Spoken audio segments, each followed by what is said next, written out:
Let us pray. Lord, have mercy upon us. Lord, have mercy upon us. Our Father, which art in heaven, hallowed be thy name. Thy kingdom come, thy will be done, on earth as it is in heaven. Give us this day our daily bread, and forgive us our trespasses, as we forgive those who trespass against us. And lead us not into temptation, but deliver us from evil. For thine is the kingdom, the power, and the glory, forever and ever. Amen. Almighty God, who in thy wisdom and goodness hast appointed the office of rulers and parliaments for the welfare of society and the just government of men and women, we beseech thee to behold with thy abundant favor us thy servants, whom thou hast been pleased to call to the performance of important trusts in these islands. Let thy blessing descend upon us here assembled, and grant that we may treat and consider all matters that shall come under our deliberation in so just and faithful a manner as to promote thy honor and glory, and to advance the peace, prosperity, and welfare of these islands and those whose interests thou hast committed to our charge. And this we beg for Jesus Christ's sake. Amen. May the grace of our Lord Jesus Christ and the love of God and the fellowship of the Holy Spirit be with us all evermore. Amen. Amen. The House is now in session.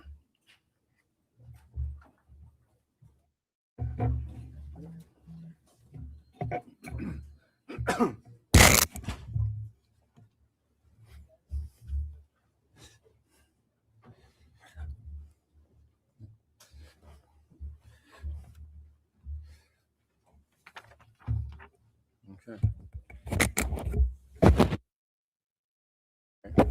Members, the minutes of the meeting from the 5th of December have been circulated. Are there any amendments required? There are no amendments. The minutes will be printed as confirmed. Messengers from the governor? There are none. Announcements by the speaker. First, I'd like to announce that we've been informed by the following two members that they'll be absent today. MP Ban Smith and MP Curtis Dickerson have both indicated their absence. Members, excuse me, I'm going to take this occasion to express my concern about development since we last left this chamber last week. There's a journalistic term that says burying the lead, which basically means the wrong details are written in the article, in the lead of it. And I feel that's the case we find ourselves at right now. If anyone listened to my comments last week, my comments were basically speaking to what I saw as a pivotal moment in how we conduct ourselves in this chamber. A pivotal moment because everyone in this chamber last week felt the emotion of one of our members who was expressing how he felt on the receiving end of personal comments, what he deemed to be personal comments. The member may be the only member in here who has got up and you saw the full emotion, but I can assure you, because we are all human, if you're on the receiving end of that, you felt what that member felt. Every one of us would feel that way if you're on the receiving end. I took it in that context of the atmosphere that we set in last week, that would be an end of personal attacks taking place in this chamber. That we wouldn't have to experience personal attacks coming from anyone or any side of this house ever again, because nobody wants to feel the emotion that was expressed by the member last week. But each of us feel that if we're on the receiving end. So I took it as being a pivotal moment that all of us could step back, take a breath of fresh air, look in the mirror, and say, we will not conduct business that way ever again in this chamber. Ever again. That was a key part of that whole address last week. I didn't expect this thing to grow legs in all sorts of other ways outside of this chamber. Outside of this chamber. Where we've heard all sorts of comments that have been misdirected in what really transpired. And when we take stuff that's misdirected out and put in others' hands, It goes everywhere and it's all sorts of confusion because they don't understand the context that it came from. Totally out of context. The pivotal moment in this falls on each one of us to look in the mirror and understand that as we go forward from here, we go forward representing the people who put us here with the voice and tone that they expect us to conduct business in. My firm has not stopped since last week, since this thing grew legs. Let me put it this way, since the comments that are going out publicly from certain quarters in this community. The comments that I've got from individuals, the people who have stopped and offered support, have all expressed their total disgust at the personal attacks that have taken place in the past and the fact that this incident from last week grew the type of legs it grew this week. There's no one in the community who has stopped and expressed any pleasure in what they've seen. The newspaper article this morning, my phone rang before I got out of bed this morning. My phone started ringing. That's not what they send us up here for. They send us up here to deal with the business of this country. We stand up here to be their voices and represent their concerns, not to come up here and take personal shots at each other. We're not to kill the messenger, we're to deal with the message. And we set that tone. We're not here to write articles for the newspaper with fancy headlines. We're here to deal with the issues and the facts as they relate to the matters that are before us, because those matters address the people who live in this country, the people who put us in these seats to represent their voice. And as we go forward, I wanted to see how pivotal last week was, really. No one outside there will determine that. It's us inside this room who will determine how pivotal that moment was. No one should ever have to feel as the member felt last week on either side of this house. No one. Mr. Premier, Mr. Opposition Leader, I expected you stand with me on this one. That no member should ever have to go through that. No member. And I'd expect you to hold your members accountable, as I've said to your whips this morning in the conversation, both whips, that as the managers, because the whips are the managers of the business of the floor for the members, that they too will help to hold our members accountable. We don't need to do this personal attacks on anyone. And I want to make it clear that I will not tolerate any attempts to make personal attacks in this chamber anymore going forward. I'll be very quick and stern in how I respond. And if it's not adhered to, the Sergeant at Arms will escort the person out. End of story. Because we do not need perhaps personal attacks. We're not here for that. None of us want to be on the receiving end of it. None of us. If you don't want to be on the receiving end, don't dish it out. Because the person on the end of what you dish out feels the same pain and emotion that we saw expressed last week.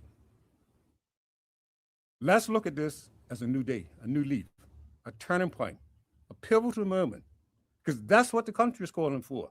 Every call I've received, every comment, everyone who's stopped and spoken to me since this thing grew legs in the public airspace this week has been totally disgusted by what they heard on the airways, what they've read in the newspaper. Last week was a moment for us to step back and just say, it's a new day, go forward and move forward from there. I expect all of us to appreciate that and understand that's what the country is calling for us to do. They expect us to be responsible, mature, and big enough to deal with what's before us, and that's the business of the country, and not individual attacks on each other. Thank you, and I don't intend to have to address that again. Thank you. Members, next item on the order paper. Message from the Senate, there are none. Papers and other communications to the House, there are 7 such papers. And the first is in the name, first 2 in the name of the Premier, Minister of Finance. Premier.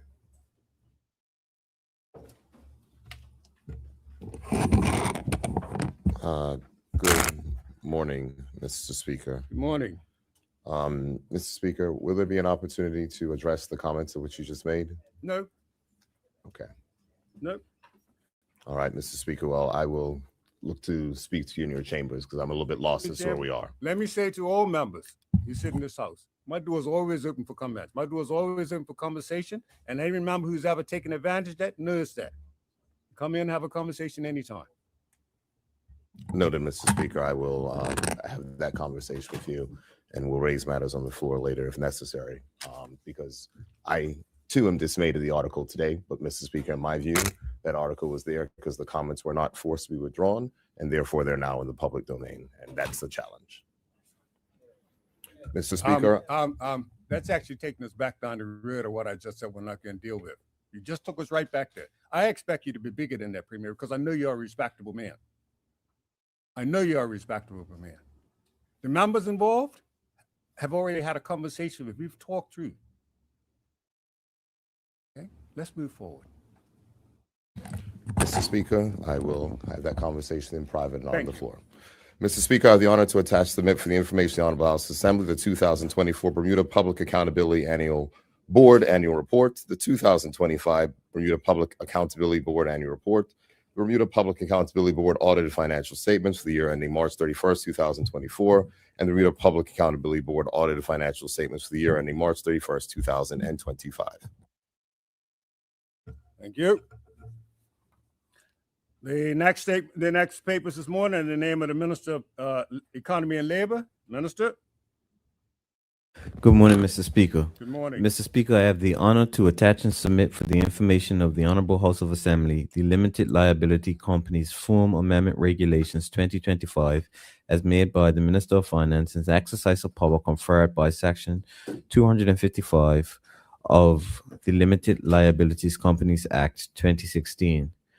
Mr. Speaker, I have the honor to attach and submit for the information of the House of Assembly the Companies Forms Amendments Rules 2025 as made by the Minister of Finance in exercise of power conferred by Section 288 of the Companies Act 1981. Mr. Speaker, I have the honor to attach and submit for the information of the Honorable House of Assembly the Benefit Entities Act 2025 Commencement Day Notice 2025 as made by the Minister of Finance in exercise of power conferred by Section 9 of the Benefits Entities Act 2025. And finally, Mr. Speaker, I have the honor to attach and submit for the information of the Honorable House of Assembly the annual report of the Registrar General for the year ended 31st December 2024 in accordance with Section 9 of the Registration, Births and Deaths Act 1949. Thank you, Minister. Members, the next paper communication this morning is in the name of the Minister for Works and Environment. Minister.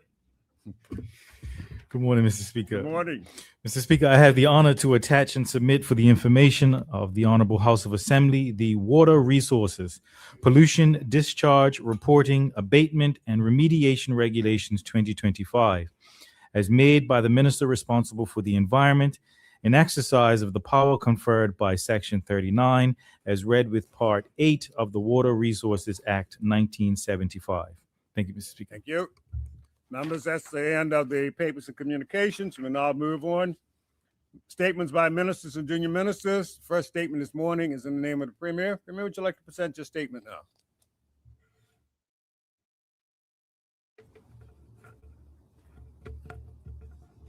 Sure, Mr. Speaker. Thank you, Mr. Speaker. Mr. Speaker, my first statement is entitled Protection of Public Officers. Mr. Speaker and honorable members, I rise today before this honorable House to share a matter of grave concern: the increasing incidents of bullying, harassment, and assaults directed towards public officers as they fulfill their duties. These troubling behaviors manifest in various forms, including physical attacks, intimidation, both in the workplace and online, and even in the reckless sharing of personal information with calls to incite aggression against public officers. Mr. Speaker, the public service is guided by a commitment to enhance the lives of the people of Bermuda, and one of its core values is to be customer-centric. Notwithstanding, the government must also ensure that those serving the public can do so without fear for their safety and well-being. Mr. Speaker, while the media captures some incidents of high-profile assaults on public officers, many incidents occurring within the service do not rise to the level of media scrutiny and remain unreported. These matters, which generally take the form of stalking, harassment, or threats of physical harm, are typically addressed through internal proceedings. Mr. Speaker, in recent months, the Public Service Leadership Team participated in a workplace safety forum to address the growing concerns and gain insights from the police and Attorney General's chambers on managing safety issues in the workplace.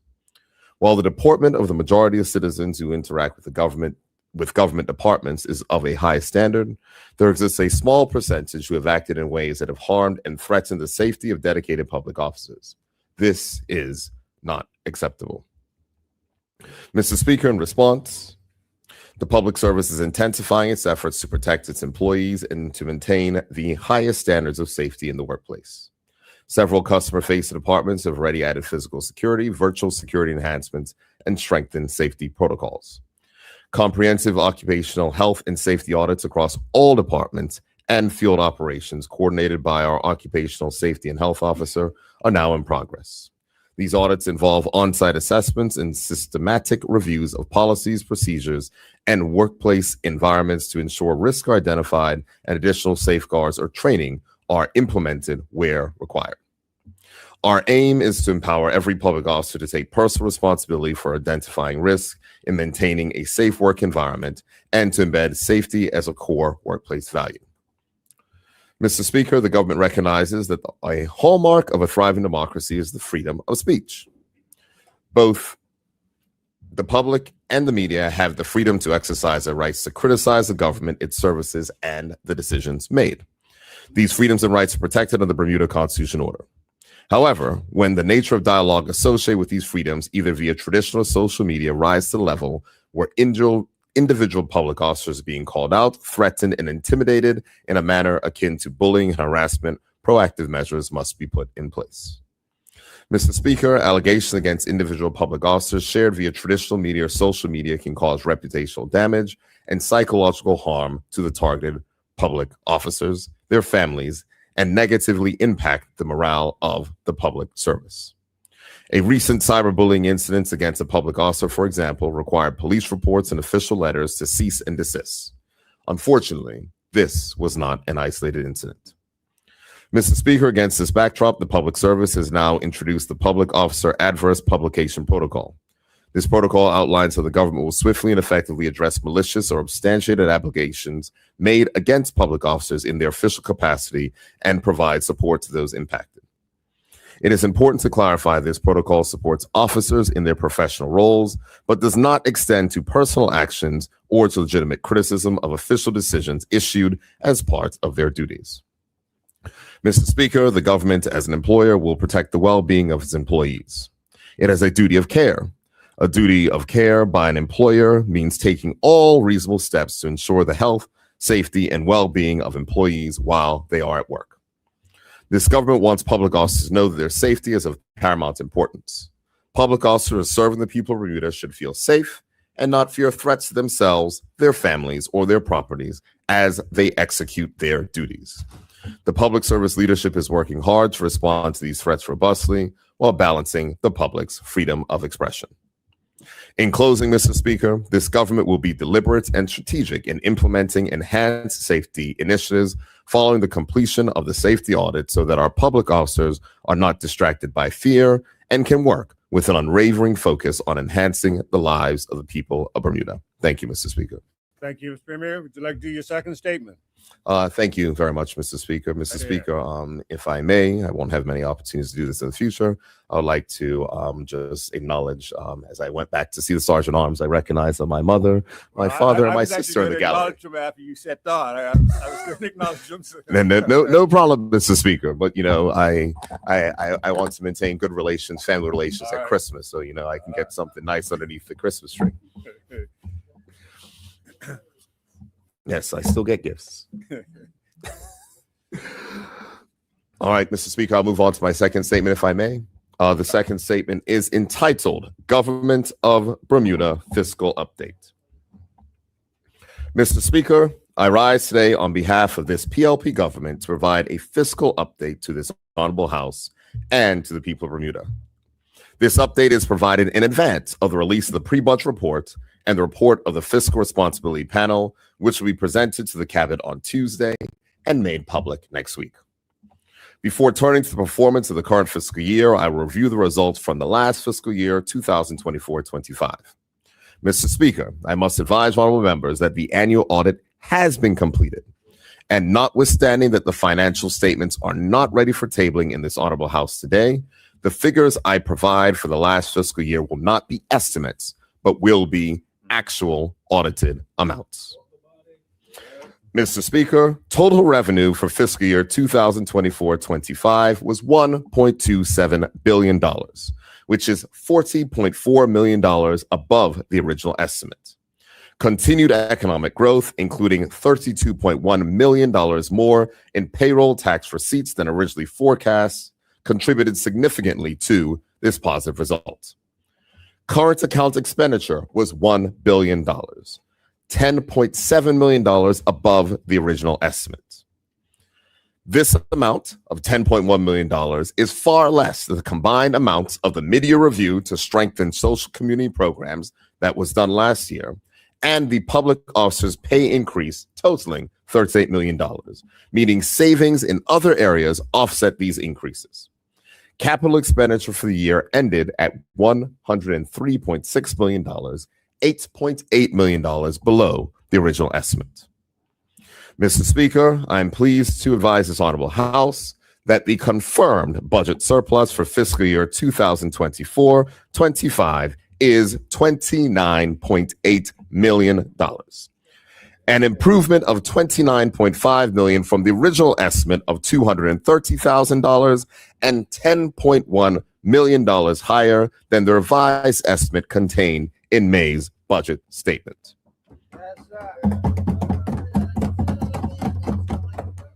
Say it again.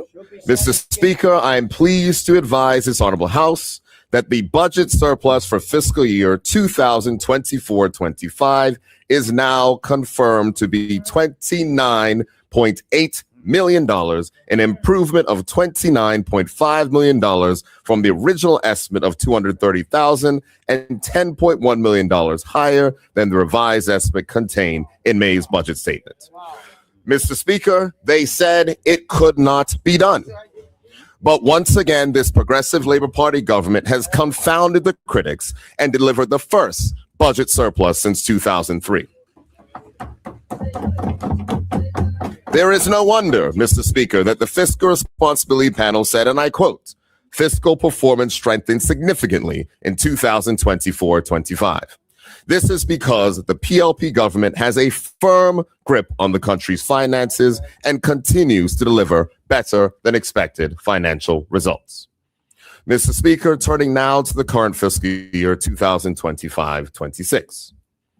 Mr. Speaker, the Ministry of Finance's mid-year assessment indicates that total revenue for 2025-26 is now projected to be $1.47 billion, an increase of $38.3 million above the original budgeted figure of $1.43 billion. This improvement is driven by stronger non-corporate income tax revenues, which are now forecast to increase by $26 million to $1.27 billion compared to the original estimate of $1.24 billion, Mr. Speaker. A significant component of this improved revenue projection is continued labor market strength and job growth, leading to a projected increase in payroll tax collections of $15.3 million from the original estimate of $621.7 million to $637 million. Mr. Speaker, the ministry is also revising its projection for corporate income tax receipts for the first time. Based on feedback from the corporate income tax agencies, corporate income tax receipts for this fiscal year are now projected at $200 million, an increase of $12.5 million above the original estimate of $187.5 million. Mr. Speaker, the supplementary estimate table last week provided additional funding for priority programs across government. As a result, total current account expenditure is now projected to be $1.13 billion, which is $17 million above the original estimate of $1.1 billion. Interest and guarantee management costs remain stable at $127.5 million, consistent with budget expectations. Capital accounts expenditure is now projected at $154.2 million, $4.4 million above the original allocation of $149.8 million, reflecting the additional amounts awarded during the supplementary budget round. Mr. Speaker, the revised budget surplus for fiscal year 2025-26 is now forecast to be $59.8 million, an improvement of over $60 million from the original budgeted figure of $43.3 million. Mr. Speaker, it should be noted that even without a boost to CIT receipts, the projected surplus would have been above the original estimate from May's budget, including the supplementary estimate, Mr. Speaker. Mr. Speaker, these results do not stand on their own. They reflect broader economic progress supported by this government's policies. Recent official data confirms that Bermuda's economy expanded for a fourth consecutive year, with real GDP growing 1.9% in 2024, and the nominal value of the economy rising by 6.9% to reach approximately $7.1 billion. Growth was broad-based with strong contributions from international business, construction, health services, information and communications, and other key sectors. GDP per capita increased to $143,878, indicating a rise in economic output per person. Mr. Speaker, this positive macroeconomic performance is translating into improved outcomes for Bermudians in the workforce. The most recent labor force survey reports unemployment at 1.4%, down from 2.8% in the previous year. Bermudian unemployment declined to 1.3%, and youth unemployment fell sharply to 3.4%, down from 13.5% a year earlier. Employment rate has risen to 82.8%, labor force participation stands at 84.1%, and median annual income has increased to $75,718. Mr. Speaker, these are not abstract statistics. They represent Bermudians finding jobs, earning better wages, and fully participating in Bermuda's economy. Mr. Speaker, it is also important to underscore that the continued strength of the labor market and the continued expansion of our economy are directly connected to the decisions that this government has made. Decisions to reduce taxes for workers and local business, the decision to execute on Bermuda's economic recovery plan, and the decision to implement the youth employment strategy. This government has reduced the payroll burden for workers to the lowest level in history while strengthening protections for workers. At the same time, we invested in Bermudians through expanded training, increased apprenticeships, and more scholarships. The results I have shared today prove that this government's economic plan has stabilized public financing, earning Bermuda ratings upgrades and international commendation. Mr. Speaker, as we move towards the next fiscal year, this government will continue to demonstrate fiscal prudence and responsible stewardship of the public purse. We remain focused on supporting our people, investing in critical services, and deploying the results of improved budgetary performance into even more investment in Bermuda and Bermudians. Thank you, Mr. Speaker. Thank you, Mr. Premier. Before I call on the minister, as I indicated, it's nice to see your appearance in the chamber this morning, and along with your sister. Welcome, Mr. and Mrs. Burt and family. Good. And the next statement this morning is in the name of the Minister of Tourism, Transport, Culture, and Sport, Minister Darrell. Thank you, Mr. Speaker. Good morning to you. Mr. Speaker, today I'm pleased to announce the theme for Bermuda's Heritage Month and the Bermuda Day Parade in 2026, For the Culture. Heritage Month has always been a moment for us to honor what makes Bermuda unique, and this year's theme celebrates the spirit that brings us together as a people. Mr. Speaker, our culture is bold, creative, and grounded in community. It lives in the rhythm of the drums, the stories carried through our art, the parades that fill our streets, and the people whose passions keep our traditions alive. For the Culture recognizes that these expressions are not simply performances or events. They reflect who we are, where we come from, and what we stand for. Mr. Speaker, this theme reminds us that every contribution, whether large or small, strengthens the cultural fabric of our island. A salute to our traditions and to the generations who shaped them. It is a celebration of the talent found in every corner of this island. And it is a call for us to all continue creating, performing, and representing our island with pride. Mr. Speaker, it is critical that the Heritage Month theme is announced early, as this provides ample time for participants, organizations, and stakeholders to prepare. Early communication ensures that those involved can plan their activities in sync with the theme and remain fully coordinated for the month's celebrations. Mr. Speaker, at the heart of our culture is both vibrancy and quiet strength. As much as our celebrations are full of color, sound, and movement, our heritage also carries a commitment to unity, understanding, and peace. These values have guided our people through time, and they continue to ground us today. This Heritage Month, we honor our ancestors, we uplift our people, and we recognize the future that our culture helps to shape. Mr. Speaker, so many of our tradition bearers give themselves, not for money, Mr. Speaker, not for fame or accolades, but from a deep love for this country. They keep our rhythms alive, they pass our stories forward, and they show up year after year because our heritage matters to them. Their devotion reminds us that culture is carried through care, commitment, and community. They do it for the culture. Mr. Speaker, the Bermuda Day Fund remains a vital part of these celebrations, enabling groups and individuals to turn their visions into reality. I encourage everyone to contribute, helping to ensure that this year's parade, or the 2026 parade, is as inclusive and inspiring as possible. Donations can be made through the Bermuda Community Foundation at givebermuda.org/Bermuda Day Fund. Mr. Speaker, as we prepare for the Bermuda Day Parade, I urge our community to embrace this theme with the same passion and energy that we see year after year. I encourage participants to let their creativity shine, drawing on the traditions, the stories, and the community spirit that define who we are. Let us see floats that honor our heritage, costumes that reflect the colors and rhythms of our island, and performances, Mr. Speaker, that celebrate the people and practices that make Bermuda unique. Of course, Bermuda Day cannot succeed without our participants.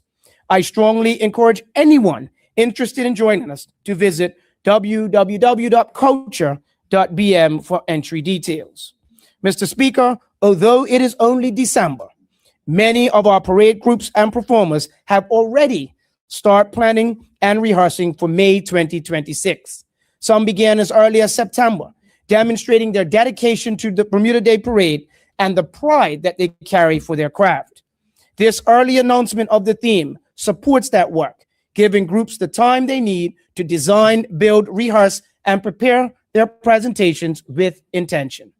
Their commitment is the heartbeat of our celebration, and I thank them for the energy that they pour into making Bermuda Day an unforgettable each year. Mr. Speaker, this year's celebrations will call on us to pour our people, our pride and talent and creativity into everything we do. For the culture speaks to the heart of who we are as Bermudians, connected, expressive, and rooted in community. As we honor those who paved the way to celebrate, we are shaping our present. We also look to the generations that are coming behind us. We celebrate together with gratitude and joy. This one, Mr. Speaker, is for the culture. Thank you. Thank you, Minister. Members, before I call on the next minister, I'd just like to also notice in the gallery, former member of this House, former MP Michael Scott. Nice former minister, too. I have you in chamber. Minister, National Security, I believe your statement is next. Good morning, Mr. Speaker, colleagues, and to the listening public. Mr. Speaker, the 2025 annual report of the Bermuda Drug Information Network, or BRDIN as is known, marks the network's 14th report. This annual report serves as an update to the previous year's report and was officially released at the annual BRDIN meeting held on November 28th. The report offers a comprehensive tabular summary of Bermuda's drug landscape, categorized under the following themes: criminal and suspicious activities, imports, exports, and licensing, training for intervention procedures or TIPS, substance abuse treatment and counseling, drug screening surveillance, impaired driving, health, drug prevention programs, certified professionals, survey data, and financing drug control. Mr. Speaker, historically, monitoring drug use presents a challenging and intricate issue. The data included in this year's publication, contributed by significant industry stakeholders, compares the years 2023 and 2024 across 10 chapters and offers timely information regarding efforts to reduce the impact of substance misuse within the community. The data is organized in tables, accompanied by a narrative overview for each subject. National, culturally appropriate data is provided on the nature and extent of both legal and illegal substance use within Bermudian society. This publication represents a compilation of efforts from a wide range of agencies and departments involved in drug prevention, intervention, treatment, counseling, rehabilitation, enforcement, interdiction, and health. Despite the challenges placed on data providers over the last 2 years, BRDIN remains a central source of drug-related information that serves a critical role in informing policymakers and the public about the drug situation in Bermuda. Because of its multidisciplinary, multi-source approach, which employs a multi-indicator system, we now have over 15 years of information encompassing different aspects of the drug problem in Bermuda. From issues with health and the social impact of drug use to the financial burden it bears on our community. Mr. Speaker, the Counseling and Life Skills Services program, overseen by the Department of Child and Family Services, has reported a 21.1% increase in youth substance abuse treatment referrals, although only 6.5% of these individuals receive services. Regarding adult substance use, there has been a growing demand for services among both new and returning clients at the Bermuda Assessment and Referral Center, or known as BARC. In 2024, a total of 74 new clients were accepted, an increase from 62 in 2023. Additionally, the number of repeat clients, those returning for assessment or referral, rose by 27.5%, increasing from 66 in 2023 to 83 in 2024. And those seeking assessment exhibited more severe substance use disorders compared to the previous year. In terms of the substances chosen by individuals seeking treatment for substance use, alcohol and cocaine, followed by marijuana, remained the primary substances for which people sought treatment over the last 2 years. Mr. Speaker, in 2024, the Drug Treatment Court documented 22 new referrals, a slight rise from the 18 referrals recorded in 2023. Out of these, 8 individuals were admitted into the program. For the DUI court, there were 31 referrals in 2024, leading to 11 admissions. Similar figures were noted in 2023. When discussing the use of narcotic drugs, it is frequently associated with crimes related to or induced by drugs, as outlined in the relevant chapters of the publication. Reception inmates in the Department of Corrections consistently exhibit the use of illegal substances before their intake at the Westgate Correctional Facility. The total number of positive test results increased, with 109 positive screens recorded in 2024 compared to 82 in 2023. The drug of choice before incarceration continues to be marijuana, followed by cocaine and opiates.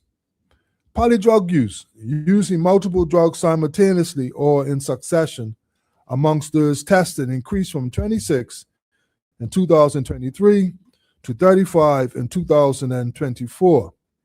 Mr. Speaker, the Department of Health, via the laboratory, has reported that in 2024, a total of 48 cases were examined for the presence of or absence of drugs in suspicious deaths, with the majority being males, 37 cases. The majority of screenings were conducted on individuals aged between 46 and 60 years. Out of the 48 screenings conducted in 2024, 10.4% or 5 cases tested positive for excessive ethanol or illegal non-prescribed drugs. Detected substances included THC, cocaine, codeine, morphine, and others, often found in combination. In contrast, alcohol alone was implicated less frequently. In 23 cases, ethanol was detected below the legal limit, or no substances were detected at all.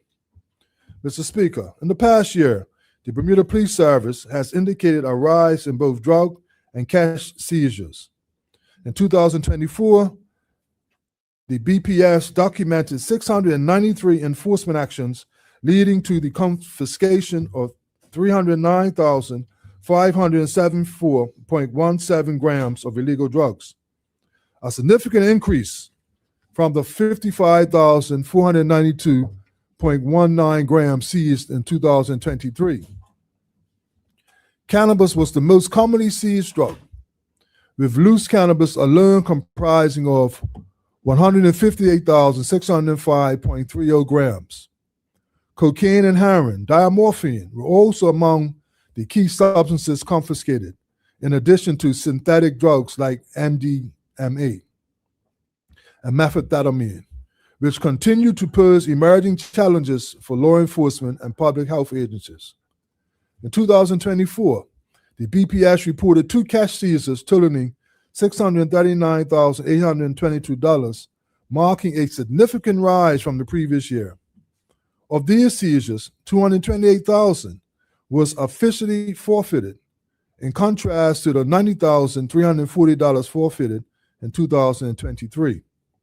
Additionally, in 2024, $411,822 was seized under Section 50 of the Proceeds of Crime Act 1997, compared to $18,000 in 2023. Mr. Speaker, the Customs Department has reported that slightly more than 5 million liters of alcohol were available for consumption in 2024. In terms of drunk driving incidents, a greater number of males, 68, provided samples for testing in comparison to females, was 10. The majority of failed tests in 2024 involved 31 individuals who were found to be between 2 and 3 times over the legal limit. In contrast, 7 individuals tested within the legal limit, a decrease from 16 in 2023.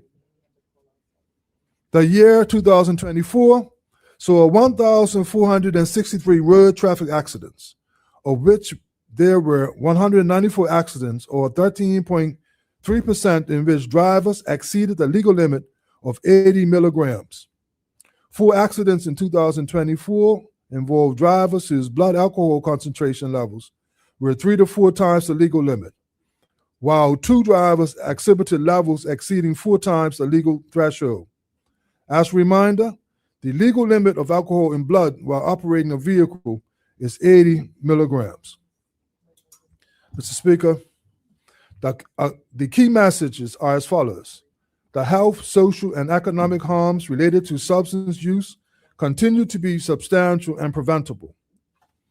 Alcohol is the most widely utilized substance, followed by cannabis and cocaine.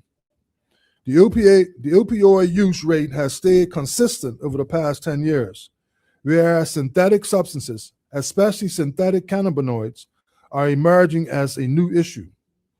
Despite health warnings, cannabis use during pregnancy persists, underscoring the need for continued prevention and education initiatives. At the same time, the average blood alcohol concentration of drivers involved in traffic accidents shows an upward trend, indicating ongoing difficulties with impaired driving. Additionally, toxicology screens conducted in 2024 indicated that 4 people who died as a result of a transport accident had alcohol and/or other substances in their system at the time of their deaths. Mr. Speaker, while resources are still being allocated to limit the entry of drugs into Bermuda as part of a comprehensive and balanced strategy, there is also an important acknowledgement of the need to equally reduce the demand for drugs, which remains unchanged. Significant challenges continue to exist in the island's ability to effectively address the needs of substance users, their families, and the wider community. The increase in synthetic drugs, along with the continuous availability of alcohol and the ongoing issue of impaired driving, indicates that prevention and enforcement strategies need to evolve together, underpinned by current intelligence and interagency cooperation. Mr. Speaker, these are only a few of the highlights from the 2024 Bardin Annual Report. I encourage you and honorable members to review this report at your convenience for a more in-depth account. I would also encourage the general public to go online to review the report.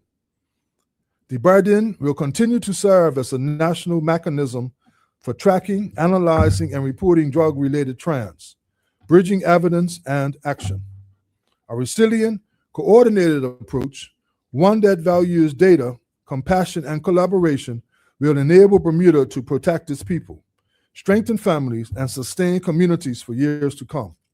Thank you, Mr. Speaker. Thank you, Minister. Minister, I also understand you second one? Yes. Yeah. Okay.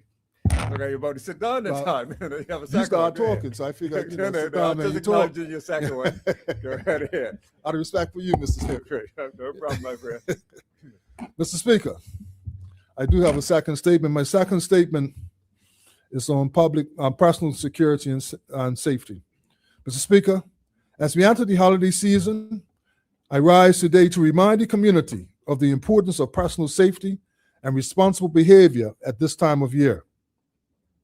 The Christmas period brings increased social activity, heavier retail traffic, and greater movement around the island.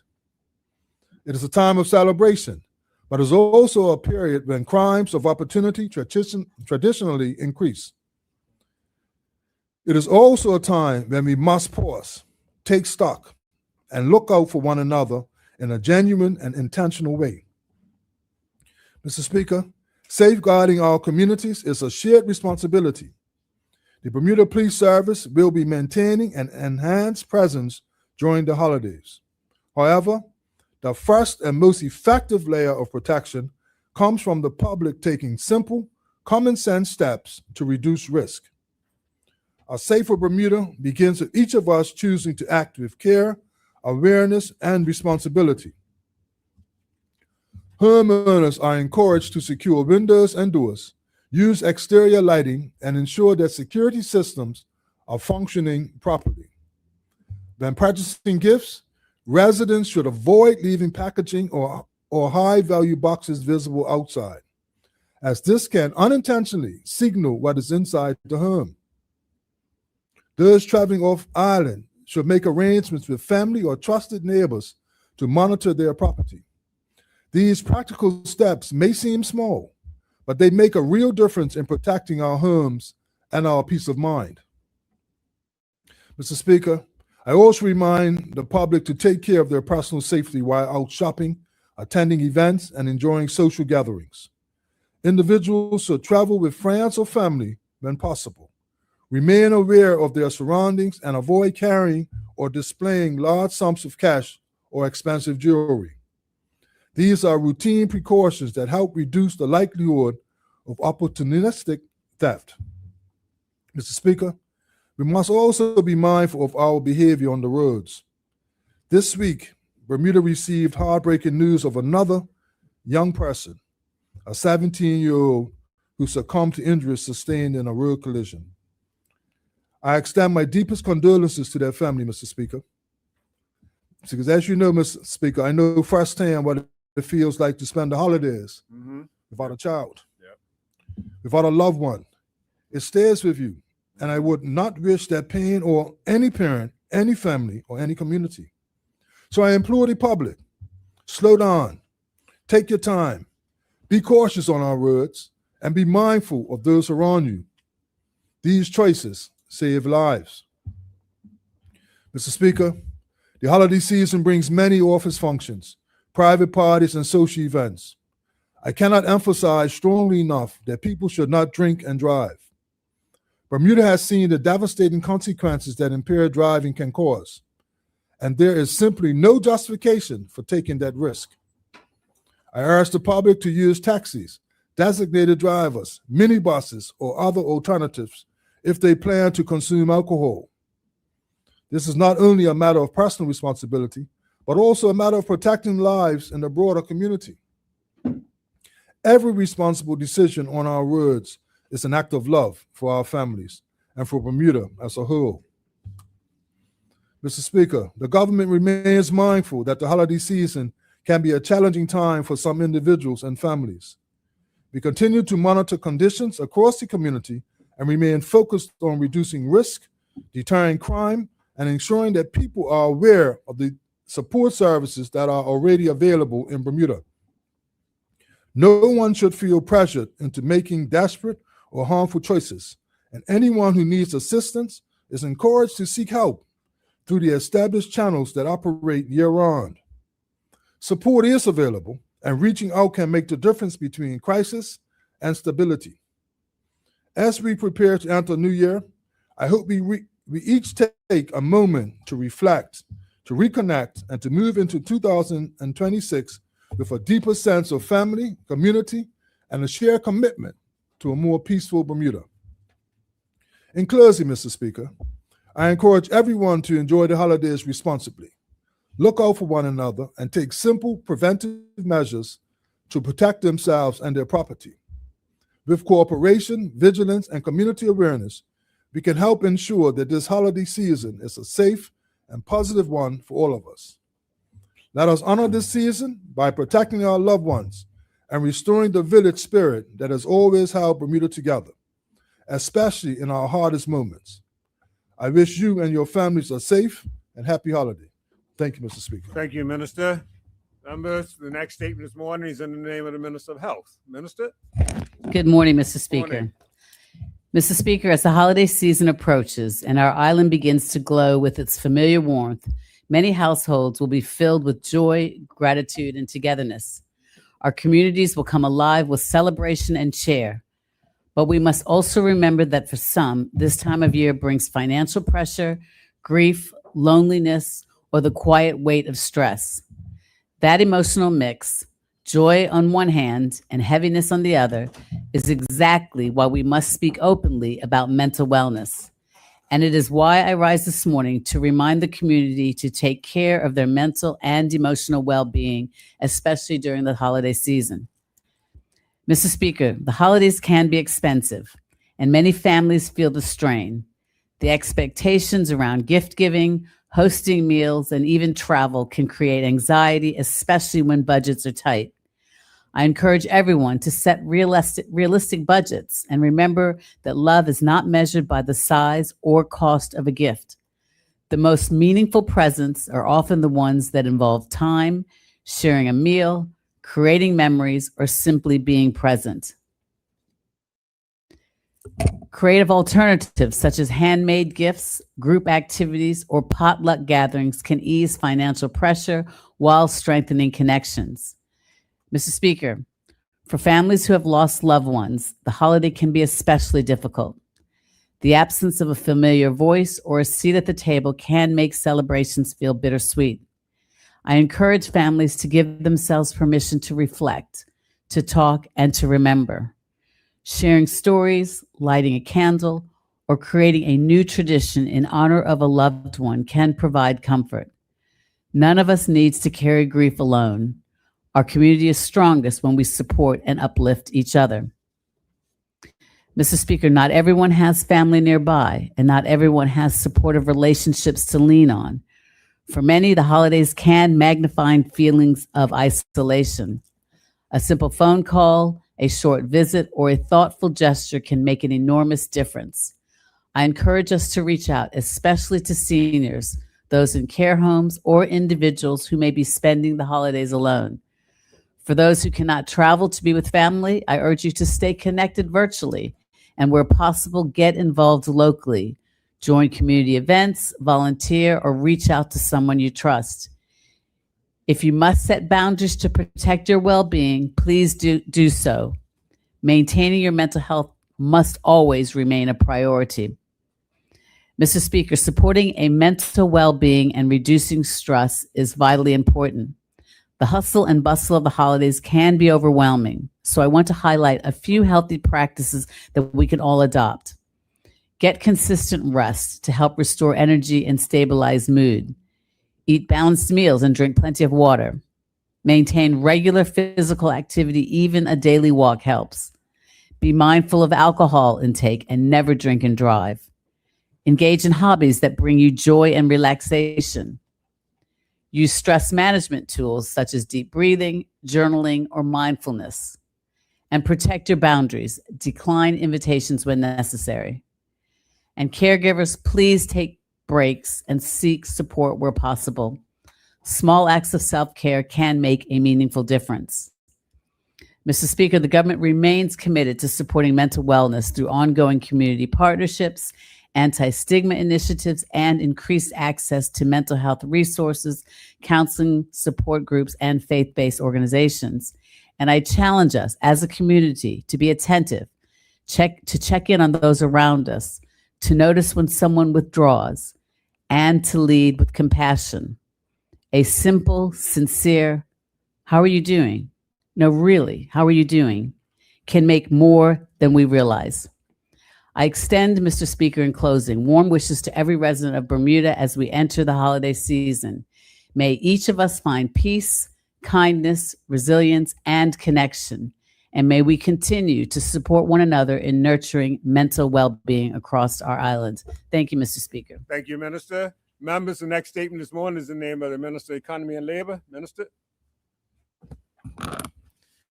Mr. Speaker, I rise today to inform the Honorable House of the work that the Labor Advisory Council has achieved this year and is embarking on for the next year to ensure a labor environment that balances the needs of businesses with the rights of workers. Mr. Speaker, the Labor Advisory Council was established in the 1960s as a non-statutory tripartite government board. It is tasked with advancing industrial relations and garnering consensus amongst its members to make recommendations concerning legislative amendments, policies, and standards with regards to Bermuda's labor force. Chaired by myself, the Minister of Economy and Labor, the LAC comprises of representatives of the government, employers groups, and workers groups as equal and independent partners, working together to find solutions to issues facing Bermuda's labor force through social dialogue and tripartitism. Mr. Speaker, throughout 2025, the LAC provided targeted advice to me as the Minister of Economy and Labor on a range of legislative and regulatory matters. Key areas of focus included reviewing emerging labor issues requiring policy updates or guidance with a focus on increasing the rights of employees, assessing the impact of the minimum hourly wage and the tips and other gratuitous framework, and advising on compliance trends, promoting collective bargaining and union organizing, advancing the principles of equal pay for equal work or work of equal value by promoting pay transparency, encouraging the retention of workers over the age of 65 years old, and providing recommendations on policy matters arising from the work of the Employment and Labor Relations Tribunal.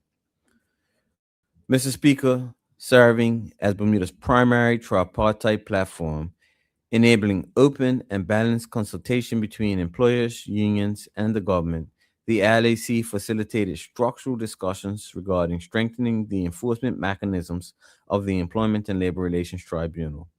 This has led the ministry to progress strategic legislative amendments which will provide greater protection for employees in relation to disciplinary action and create measures that further assist the function and efficiency of the Employment and Labor Relations Tribunal. Mr. Speaker, the LAC engaged in substantive discussion on whether Bermuda should adopt structural pay transparency measures as a tool to support fairness, reduce unexplained pay gaps, and promote equitable recruitment practices. Deliberations explored a number of recommendations, including the adoption of an objective criteria for determining compensation, including job classifications, qualifications, and experience, prohibiting the use of salary history in hiring decisions, transparent salary ranges in job advertisements, and safeguards to protect business competitiveness. The LAC discussions have informed policy direction and public consultation. Mr. Speaker, the LAC also evaluated the implications of publishing policy guidance to encourage employers to retain workers beyond retirement age to reflect longevity trends and workforce sustainability.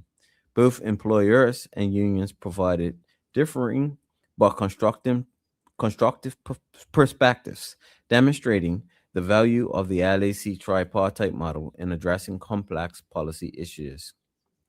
Mr. Speaker, the LAC already has a robust agenda for 2026, carrying forward items from 2025 and adding a review of essential services within Bermuda, as well as undertaking an evaluation of the extent to which Bermuda's laws align with the obligations under adopted International Labour Organization conventions. Mr. Speaker, the LAC has played a vital advisory role in ensuring that Bermuda's labor ecosystem remains strong, fair, and future focused. I wish to thank all members of the LAC for their commitment and contributions in 2025.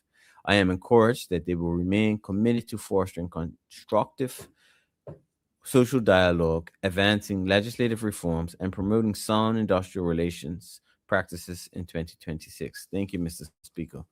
Thank you, Minister. Members, the next statement is also in the minister's name. Minister, would you like to continue with the second statement?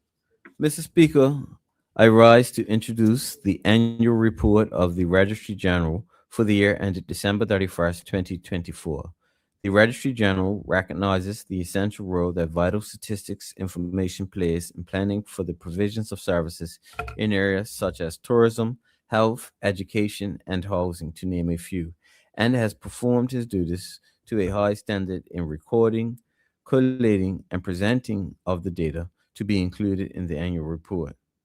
Mr. Speaker, in accordance with the law, the Registry General shall comply for publication in such form and manner as the Minister may approve a summary of the births and deaths which occurred during the year, together with general report on the increase and decrease of the population of Bermuda.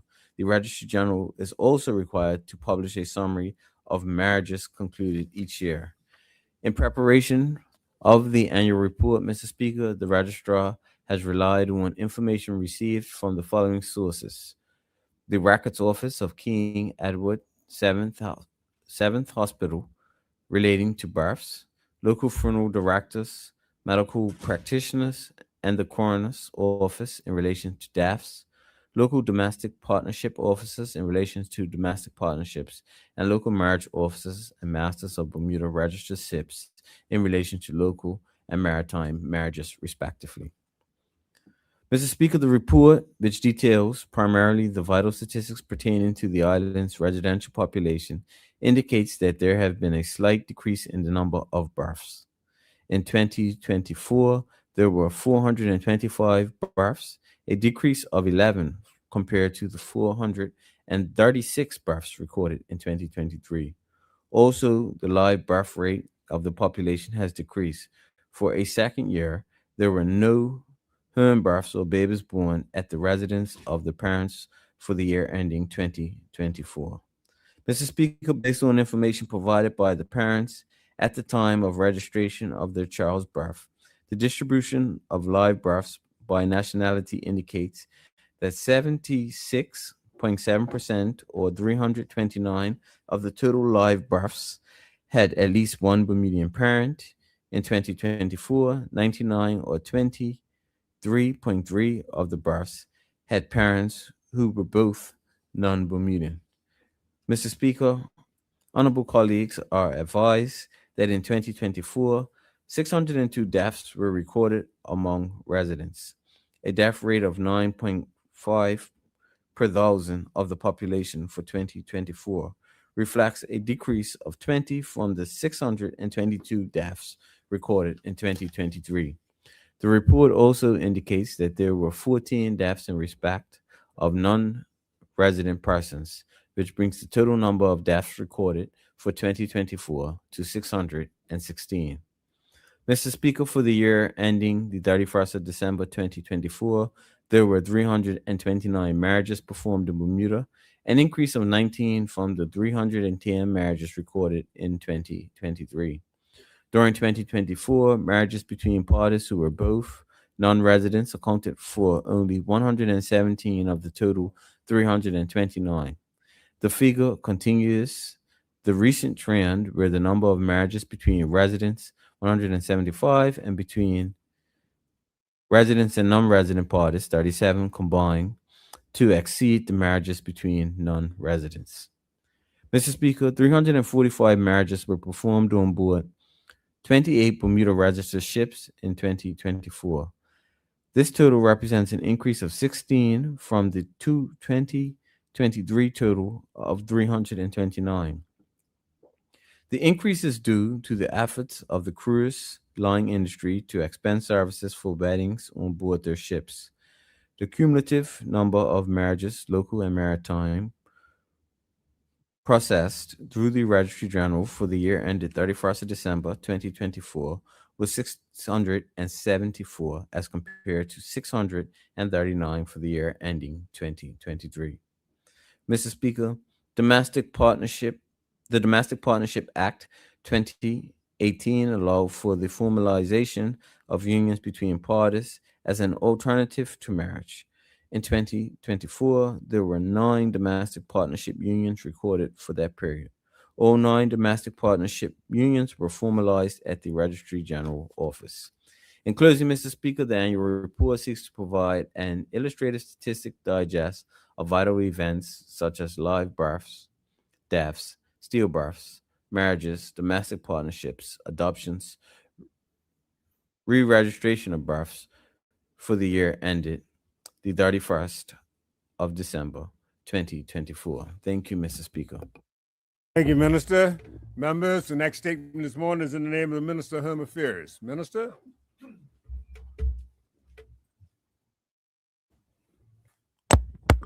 Thank you, Mr. Speaker. Good morning. Morning.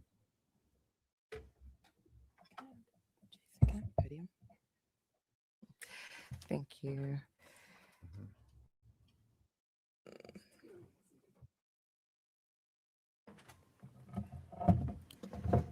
Thank you, Mr. Speaker. Mr. Speaker, today I rise to update this Honorable House on the government's continued work to reduce pressures on the cost of living by building a culture of collaboration.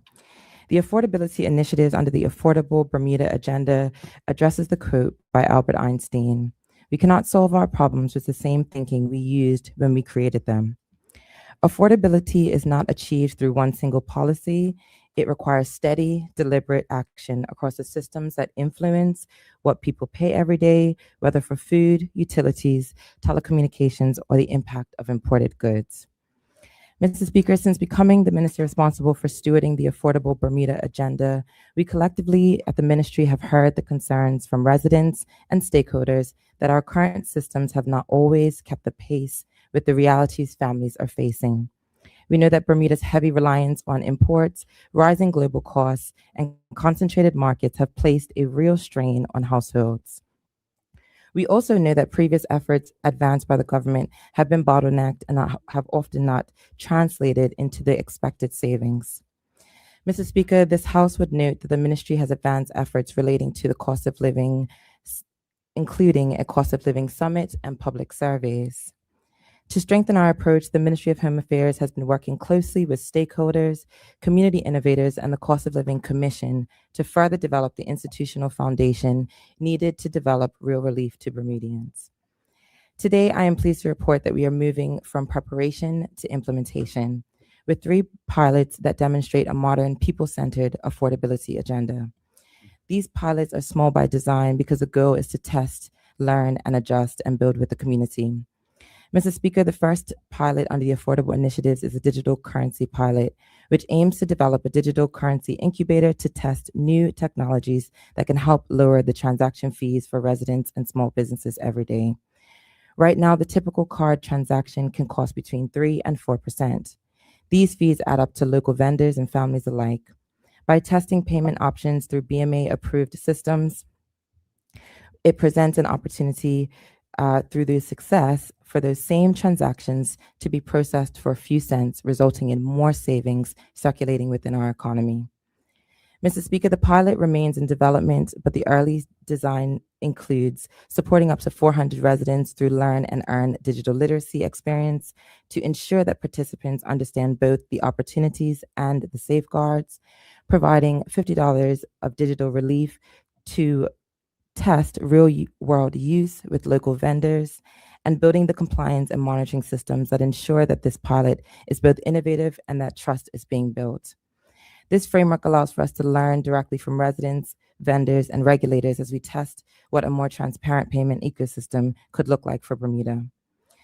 Mr. Speaker, food security also underpins affordability, and too often Bermuda's dependence on imports exposes families to volatile prices that we cannot control. Through a partnership with the Ministry of Health, through the Grow, Eat, Save program, we are expanding a pilot to create a network of parish-based affordability gardens. Our first pilot is underway with Devonshire Recreation Club, transforming underused recreational land into productive, accessible community gardens. This model aims to give residents practical skills in growing their own produce, communication in community, practical ways to reduce their grocery bill, and what's most importantly, a sense of ownership over our shared food system.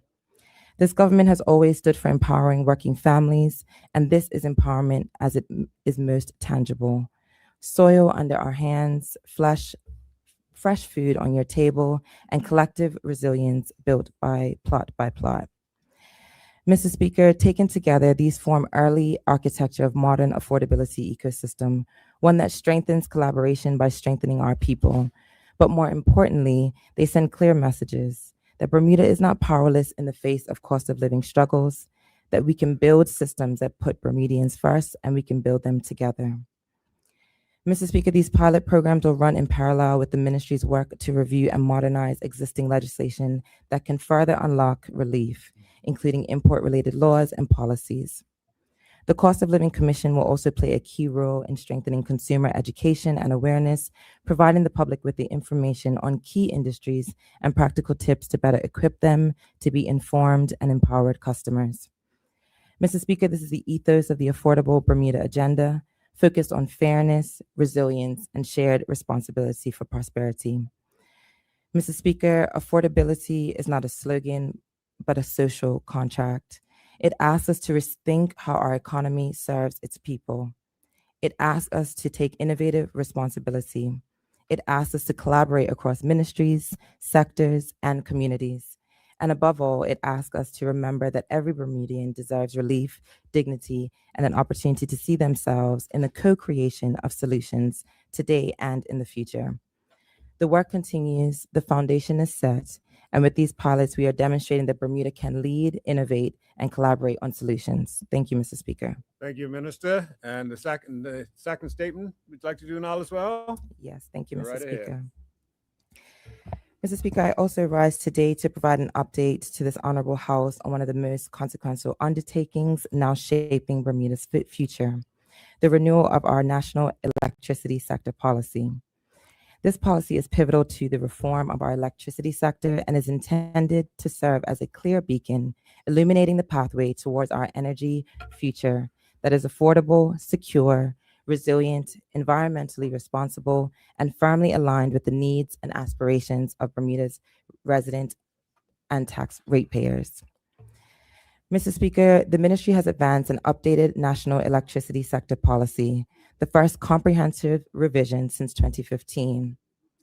This renewed policy sets out the government's strategic direction for the electricity sector and is expressly designed to fully integrate into the integrated resource plan, ensuring that it does not sit itself on a shelf, but instead meaningfully guides the decisions that will shape Bermuda's energy future. Mr. Speaker, while the essentials of life were once listed as food, water, and shelter, today electricity, telecommunication, and access to information are also essential. These utilities are the threads that bind our families, our economy, and our democracy. Access must be equitable. Mr. Speaker, in an increasingly digital world, electricity is no longer a luxury, but rather a necessity.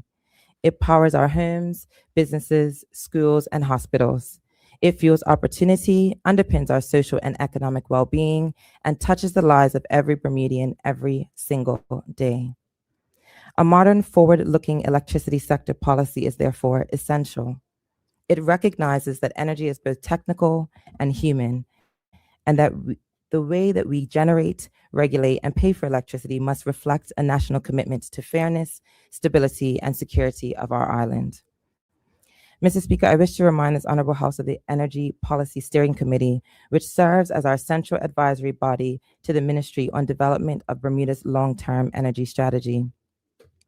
The committee is a multi-stakeholder body comprising of representatives from key government departments, the regulated utility, industry experts, and organizations engaged in renewable energy, environmental stewardship, and energy sector innovation. Collectively, these members bring technical expertise, sector experience, and the voice of the consumers to the table, helping to ensure transparency, collaboration, and continuity in Bermuda's energy planning. Mr. Speaker, since my last statement in March 2025, the Energy Policy Steering Committee has continued its important work and has made several notable contributions. The committee has reviewed Bermuda's existing energy framework and assessed emerging global trends in renewable technology and grid management. It has examined affordability pressures faced by residents and businesses with a focus on long-term rate stability and assessed advances in solar energy, battery storage, distributed energy systems, and modern grid technologies. The committee has also provided guidance on resilience planning, including hurricane readiness and system reliability, and offered advice on Bermuda's low carbon transition to ensure that environmental responsibility does not place undue burdens on ratepayers. Mr. Speaker, in addition to its ongoing advisory role, the Energy Policy Steering Committee has undertaken several key actions. These include supporting the gathering of information for a national green fund and discussions with presentation facilities by the Blue Planet Alliance, which explored possible fund structures, governance models, and international best practices.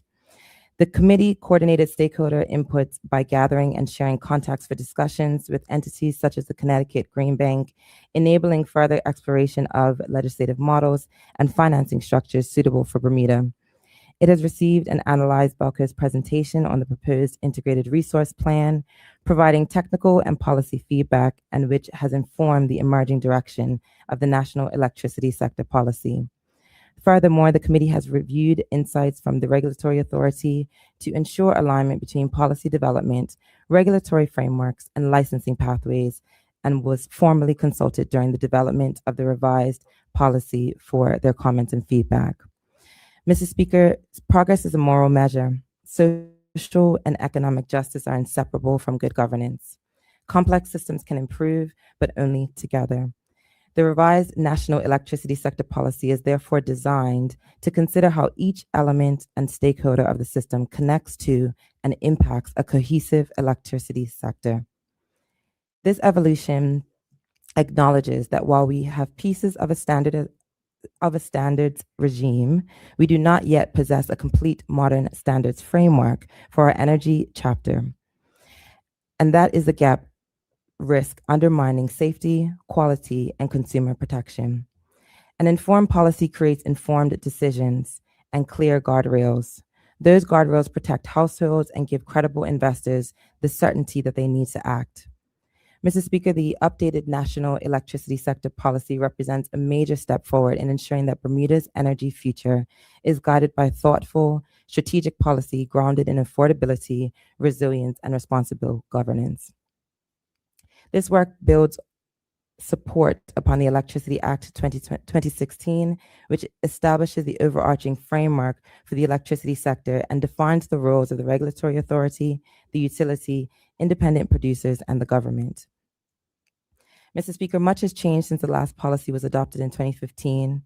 Global energy markets have shifted, renewable technologies have emerged, climate-related risks have intensified, and Bermudian families continue to feel financial pressures linked to fuel price volatility and inflation. We are rewriting priorities to reflect a simple truth in a modern Bermuda, that electricity, connectivity, and fair pricing are preconditions for dignity. I accept that the pace is not fast enough. The reality is that the structures and longstanding tendencies towards business as usual runs deep. In this context, the government has acted prudently to ensure that the updated policy responds to these realities and positions Bermuda to remain adaptable, secure, and forward-looking. Mr. Speaker, the renewed national electricity sector policy will establish a clear vision for 2045, aiming for a reliable, equitable, affordable, and low-carbon energy system right-sized for Bermuda. It will set benchmarks to safeguard a just energy transition framework, a framework that recognizes that our energy transition is not just about infrastructure and technology, but also about people. Bermuda does not yet have the workforce pipeline required for the energy transition. We lack enough trained electricians, solar installers, energy auditors, battery technicians, grid operators, and data specialists. The revised policy signposts our future needs to enable the workforce and supporting sectors and ministries to prepare for the complexities. Mr. Speaker, importantly, this policy acknowledges that before we mandate change at scale, it is essential that we equip Bermudians with these skills required. This reduces our reliance on external expertise and ensures that the benefits of the transition are retained on island. If we want lower bills and better service, we must prepare Bermudians to build and maintain the new systems that will make both possible. The renewed policy will therefore commit to empowering Bermudians through training, upskilling, and certification, and to strengthen cross-ministerial coordination, recognizing that this energy policy intersects with transport planning, building codes, finance, and the public. Mr. Speaker, the policy will provide clear direction for the integrated resource plan, requiring storage, resilience, and climate considerations as central components. It will ensure that distributed generation protects all households while enabling community solar, cooperative ownership, and low-income access to clean energy. It will establish transparent procurement rules that prioritize renewable bulk generation, diversify sources of supply, and encourage local participation. The policy will also advance grid modernization through smart metering and enhance grid management standards. Finally, it will align strategically with our national electric vehicle initiatives, recognizing that their ability to support tariff stability, improving systems efficiency, and facilitating greater integration of renewable energy. Mr. Speaker, the government has acted to modernize the national policy, ensuring that it reflects the realities, opportunities, and priorities facing Bermudas today. Several key developments shape this renewed approach. Rising concerns over affordability and cost of living demand refocus attention on long-term stability. Our residents and businesses need clarity, predictability, and genuine protection from undue financial burden. At the same time, the rapid evolution of solar energy, battery storage, and distributed energy resources and emerging technologies presents promising pathways for diversification and energy security if lowly integrated as our knowledge and viability in our context is confirmed. The increasing impacts of climate change require that our electricity system be robust and resilient, able to withstand increasingly frequent and severe storms while safeguarding our community. Mr. Speaker, the ministry intends to finalize the full national electricity sector policy by the end of 2025. At that time, it will be released for public consultation to allow residents, businesses, industry stakeholders, and all interested parties to provide feedback. While the policy itself does not amend existing legislation, it will form the foundation for future updates to the Electricity Act and associated regulations guiding investment, regulatory frameworks, and governance in the years ahead. Mr. Speaker, the government remains steadfast in its commitment to ensure that the electricity sector is fair, resilient, sustainable, and secure. This policy ensures that Bermuda's residents and ratepayers are protected, empowered, and positioned to benefit from the opportunities of a modern energy future. In closing, Mr. Speaker, I extend my thanks to the the members of the Energy Policy Steering Committee under the chairmanship of the Director of Energy for the contributions they have made this year to progress the work of energy reform. I look forward to returning to this honorable House with a final policy following public consultation, confident that it will unlock the foundations of a stronger, fairer, and more resilient Bermuda. Thank you, Mr. Speaker. Thank you, Minister. Member, the next speaker this morning, next minister presenting this morning is the Minister for Cabinet. Minister.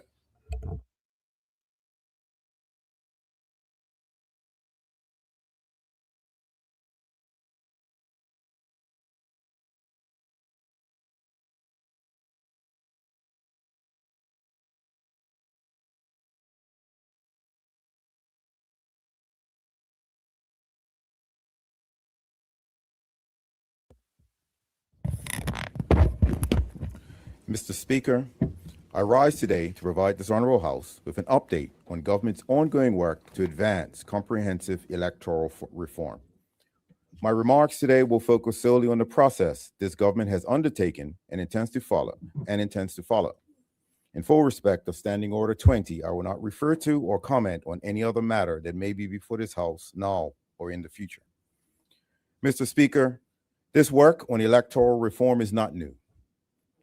During the May 2025 budget debate, I stated that government would move forward with electoral reform in a deliberate, phased way, beginning with research and engagement and culminating with the introduction of legislation only after full policy framework had been developed and shared with the public. At that time, I also clarified that while no dedicated funding line was included in the budget for absentee voting, work would proceed using existing resources to lay the policy foundation. Mr. Speaker, that work began in earnest in June when we initiated meetings with the parliamentary registrar.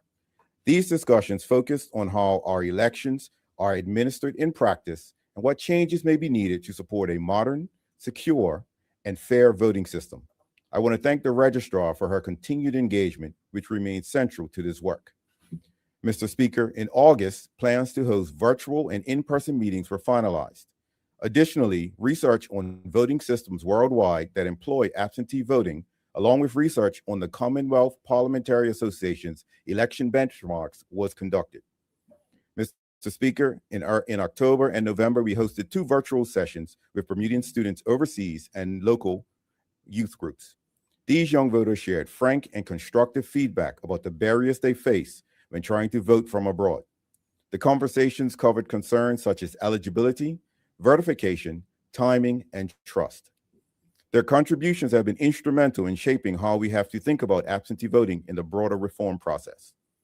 Mr. Speaker, more recently, we had the first of the proposed series of public hall meetings at the Harrington Workmen's Club.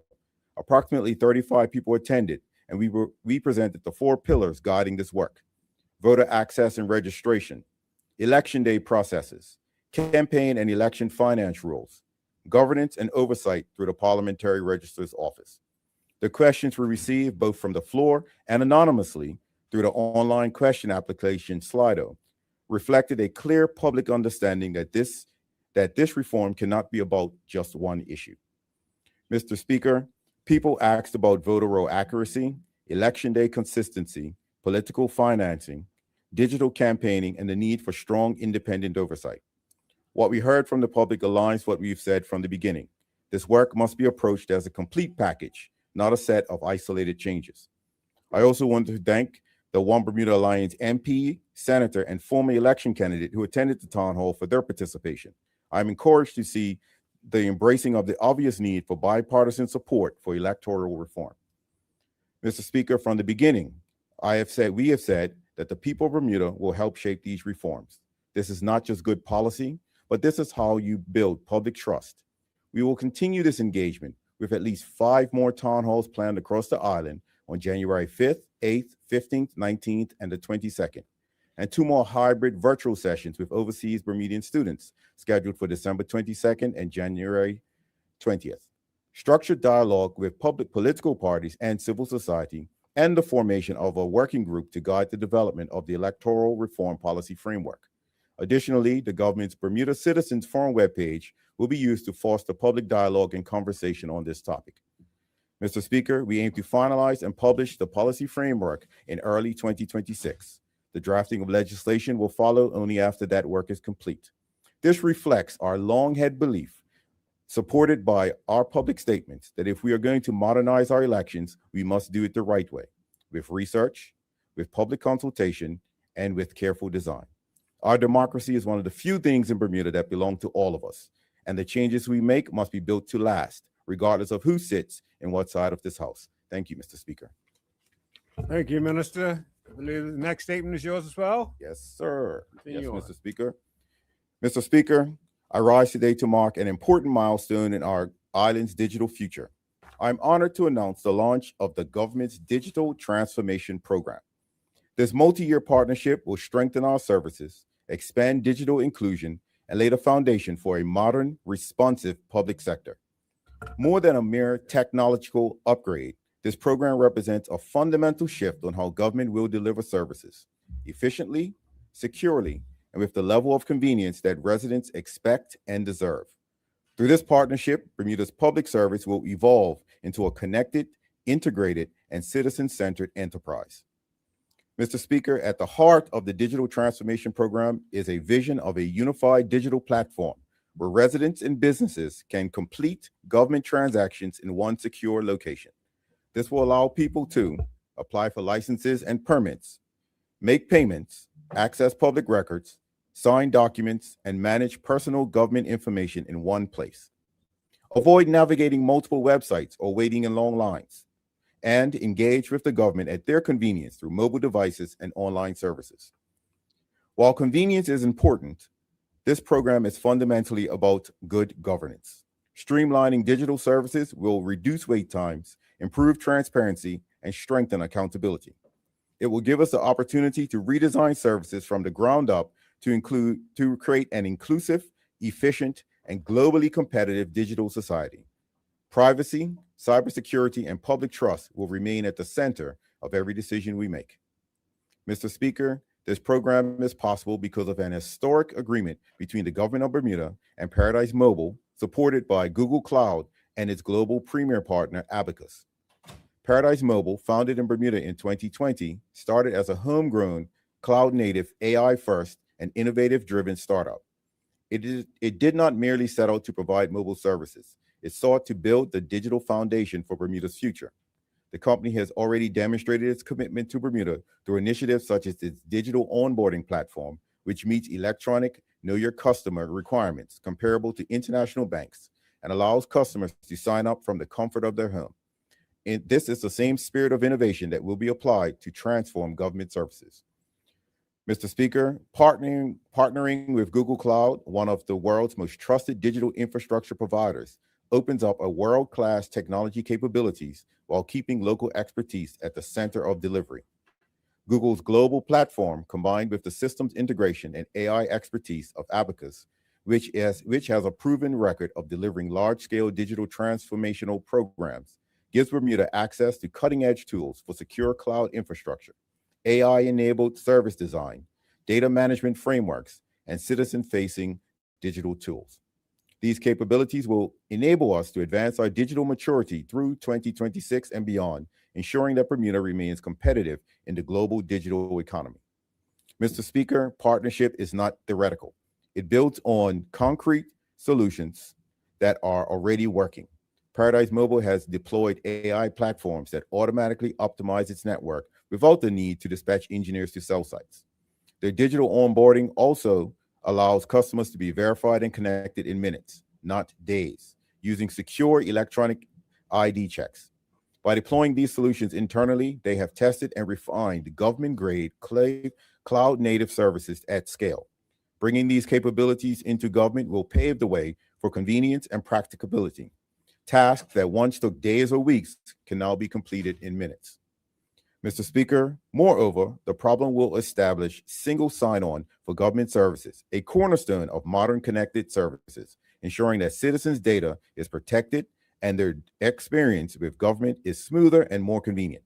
This also develops a new digital services aimed at the needs for residents and businesses. Mr. Speaker, our vision extends beyond government efficiencies. Paradise Mobile has described itself as a technology incubator, not a traditional telecom, with more than 400 products and services in the pipeline to be developed and launched in Bermuda over the coming years. Their cloud-native architecture and extended edge infrastructure on island, unmatched by any local company, will underpin a broader innovation ecosystem. This partnership positions Bermuda to become a hub of innovation or a Silicon Valley in the Atlantic. Mr. Speaker, by embracing collaboration, cloud-native systems, AI, and digital-first solutions, we can make the Bermuda connected, competitive, and resilient. The program lays the foundation for a more agile government workforce and provides a platform for Bermudian entrepreneurs, technologists, and young people to participate in the digital economy. It is a chance to reverse brain drain by creating high-value jobs at home, attract international investment, and position Bermuda as a leader in regulatory innovation for digital services. Mr. Speaker, as Minister responsible for the Cabinet Office in Digital Innovation, I take seriously our duty to protect the public's trust. Our agreement with Paradise Mobile, Google, and Abacus is built on principles of responsible data stewardship, rigorous privacy controls, and robust cybersecurity measures. We will ensure that all solutions are designed around the needs of Bermudians and that local expertise is integral in every phase of the program. I also wish to recognize the dedication of the public officers across government who are working diligently to support this transformation. Mr. Speaker, this week's announcement marks the beginning of an exciting journey. Together with Paradise Mobile, Google, and Abacus, we are building the Bermuda of tomorrow, one that is digitally empowered, globally connected, and ready to deliver better services for every resident and business on the island. I ask for the support of all honorable members as we undertake this important work and invite Bermuda to embrace opportunities that a digital future offers. Thank you, Mr. Speaker. Thank you, Minister. Members, the next statement this morning is in the name of the Minister of Works. Minister? Works and Environment. There you go. Okay. No, not today. Good morning, Mr. Speaker. Morning. Mr. Speaker, today I am pleased to lay before this honorable House the Water Resources Discharge Reporting, Abatement, and Remediation Regulations 2025, made pursuant to the Water Resources Amendment Act 2024. Mr. Speaker, this government remains deeply committed to protecting Bermuda's environment, not as a slogan, but as a responsibility that affects the daily lives of Bermudians. Clean water is essential to our homes, our economy, our tourism industry, and the health of our communities. It is part of who we are, and it is our duty to protect it for future generations.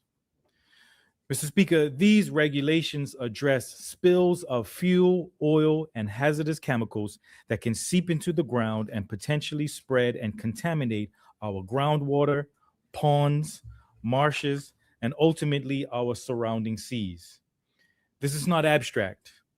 It is the same water many families rely on during dry periods and the same ocean where our livelihoods, recreation, and traditions depend. To protect these vital resources, the regulations will require that any spill over 1 gallon or more onto unsealed ground be reported to the Pollution Control Section of the Department of Environment and Natural Resources within 24 hours or the next business day. Mr. Speaker, the regulations also formalize the reporting of the 650 underground and above ground fuel storage tanks across Bermuda through a pollution liability register managed by the department. This register will allow the government to monitor these tanks, identify risks early, and prevent leaks before they become serious environmental or financial problems. Mr. Speaker, these regulations also establish clear standards for cleaning up contaminated soil based on risk and location. Areas used for industry or commercial purposes will have different requirements than residential neighborhoods, where stronger protections are deemed to be necessary. For example, soil contamination near an industrial site may be managed differently than a spill beneath a family home, where children may be playing and groundwater supplies are nearby. This risk-based approach ensures safety without imposing unnecessary burdens. Mr. Speaker, these cleanup standards are built on the long-established risk-based corrective action guidelines that Bermuda has used successfully for decades. Organizations such as Sol, Rubis, Belco, and Skyport have shown that these standards work and can be met. The difference now is that these expectations will apply to everyone. Any business, contractor, or individual who causes a spill will be responsible for cleaning it up. That is the fair and responsible thing to do. Mr. Speaker, to further support this work, the regulations will introduce a self-declaration approval process, which allows environmental monitoring companies and excavation contractors to confirm that they follow the RBCA process for spills larger than 20 gallons. This will streamline remediation efforts while ensuring strong oversight remains in place. Mr. Speaker, failure to report a large spill or knowingly providing false information may result in fines up to $20,000. But let me be clear. The goal of these regulations is not punishment. The goal is protection. Protection for families who depend on groundwater. Protection for homeowners who could face serious costs from contamination. Protection for fishermen and farmers and tourism workers whose livelihoods depend on clean water. Protection for the natural environment that sustains our health, our economy, and our future.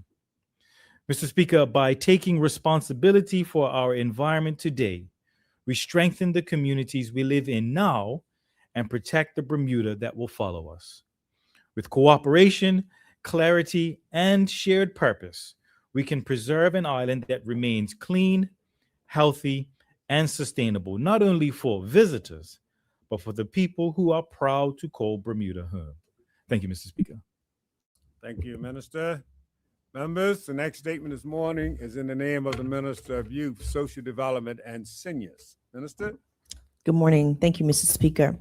Mr. Speaker, today I rise to recognize Anti-Bullying Week 2025, observed from November 10th to the 14th, and emphasize our commitment to fostering safe and supportive environments for all young people across Bermuda.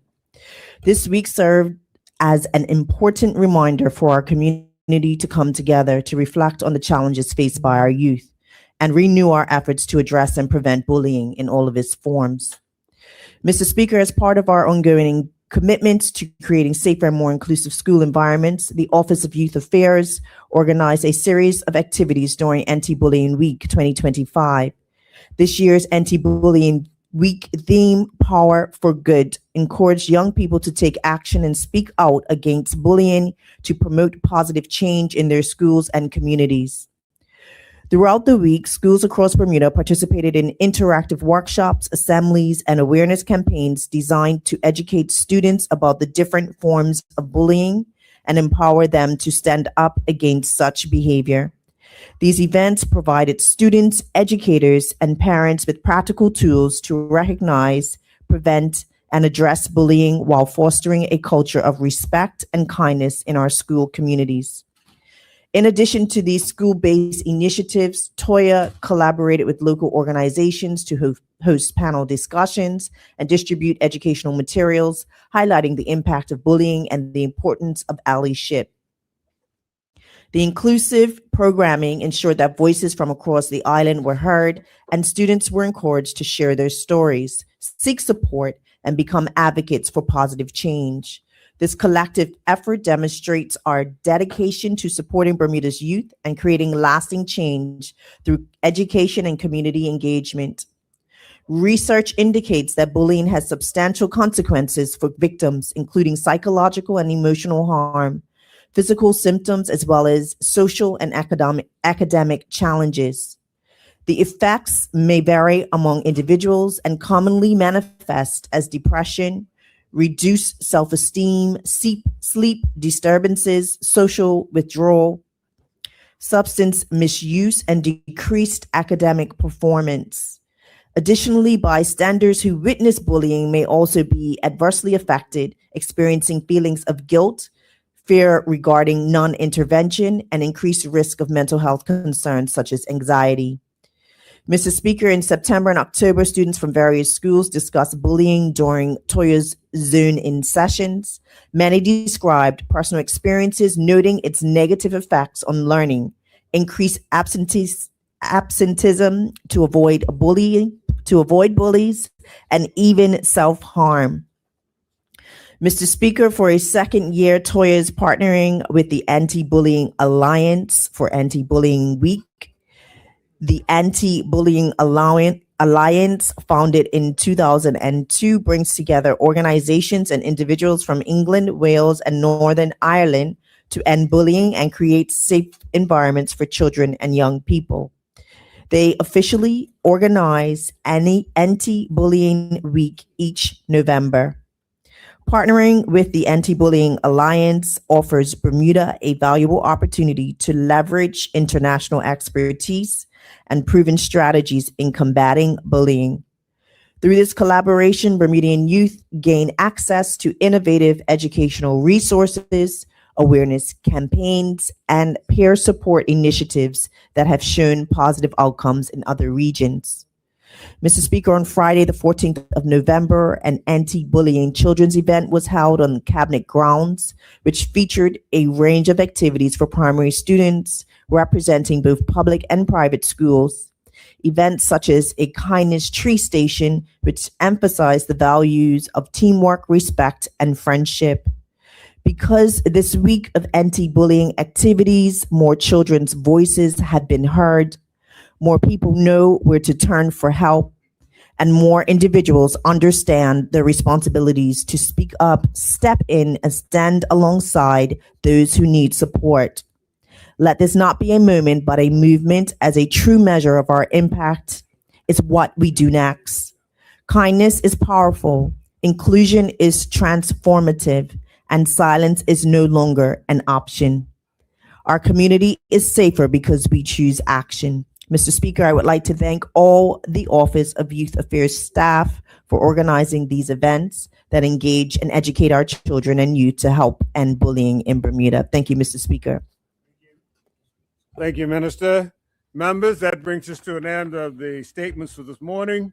We will now move on. The next item on the order paper, reports of committees. There are none. And being this is the second Friday of the month that we're sitting, the next item is the Premier's questions. And as you know, members, we'll do this separate from the normal question period. So it'll be 30 minutes for the Minister's questions, and then we'll go on to the regular questions for another 60 minutes. Premier, there are members who have indicated they have questions for you this morning. So we'll start the clock now. Opposition Leader, would you like to put your questions now? Good morning. Good morning, Mr. Speaker, members of this honorable House, and the listening public. Given the findings of the labor force participation, labor force survey of 2024, I'm asking the Premier, what steps is the government taking to close the wage gap between Bermudian workers and guest workers for highly skilled jobs? Thank you. Premier. Thank you. I appreciate the honorable member for his question. I won't step on the toes of the Minister for the Economy and Labor, who I know is well suited to answer this question. But what I will say is I'll support any measures that the Minister of Economy and Labor will take on this particular matter. What we've seen in the labor force survey is there's been continued job growth. We see record low unemployment for Bermudians. But yes, we recognize there are disparities. There are things that are mentioned in our platform to close those disparities. There's work that the Minister of Economy and Labor has done thus far, and look forward to future work on that matter. You have supplementary? Yes, Mr. Speaker. Can the Honorable Premier explain why the job creation figures are still lagging behind pre-pandemic levels? Thank you. Premier.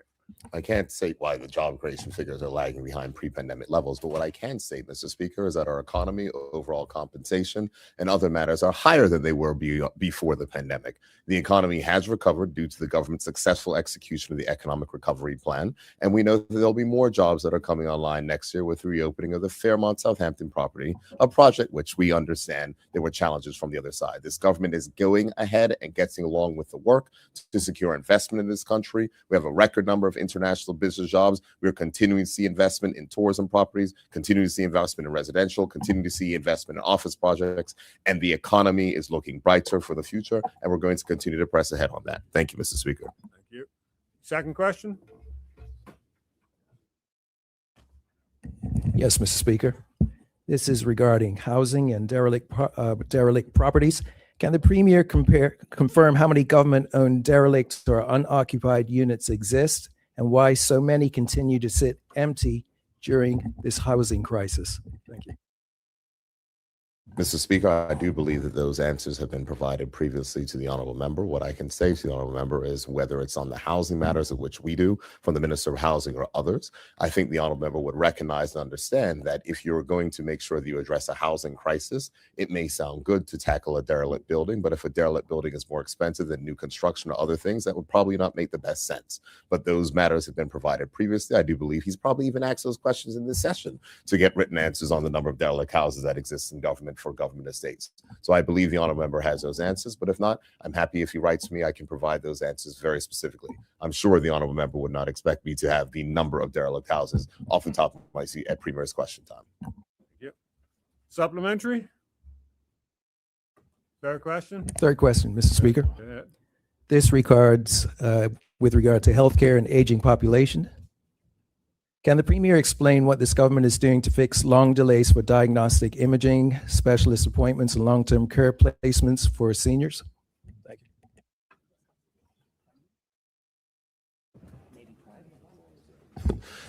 So, Mr. Speaker,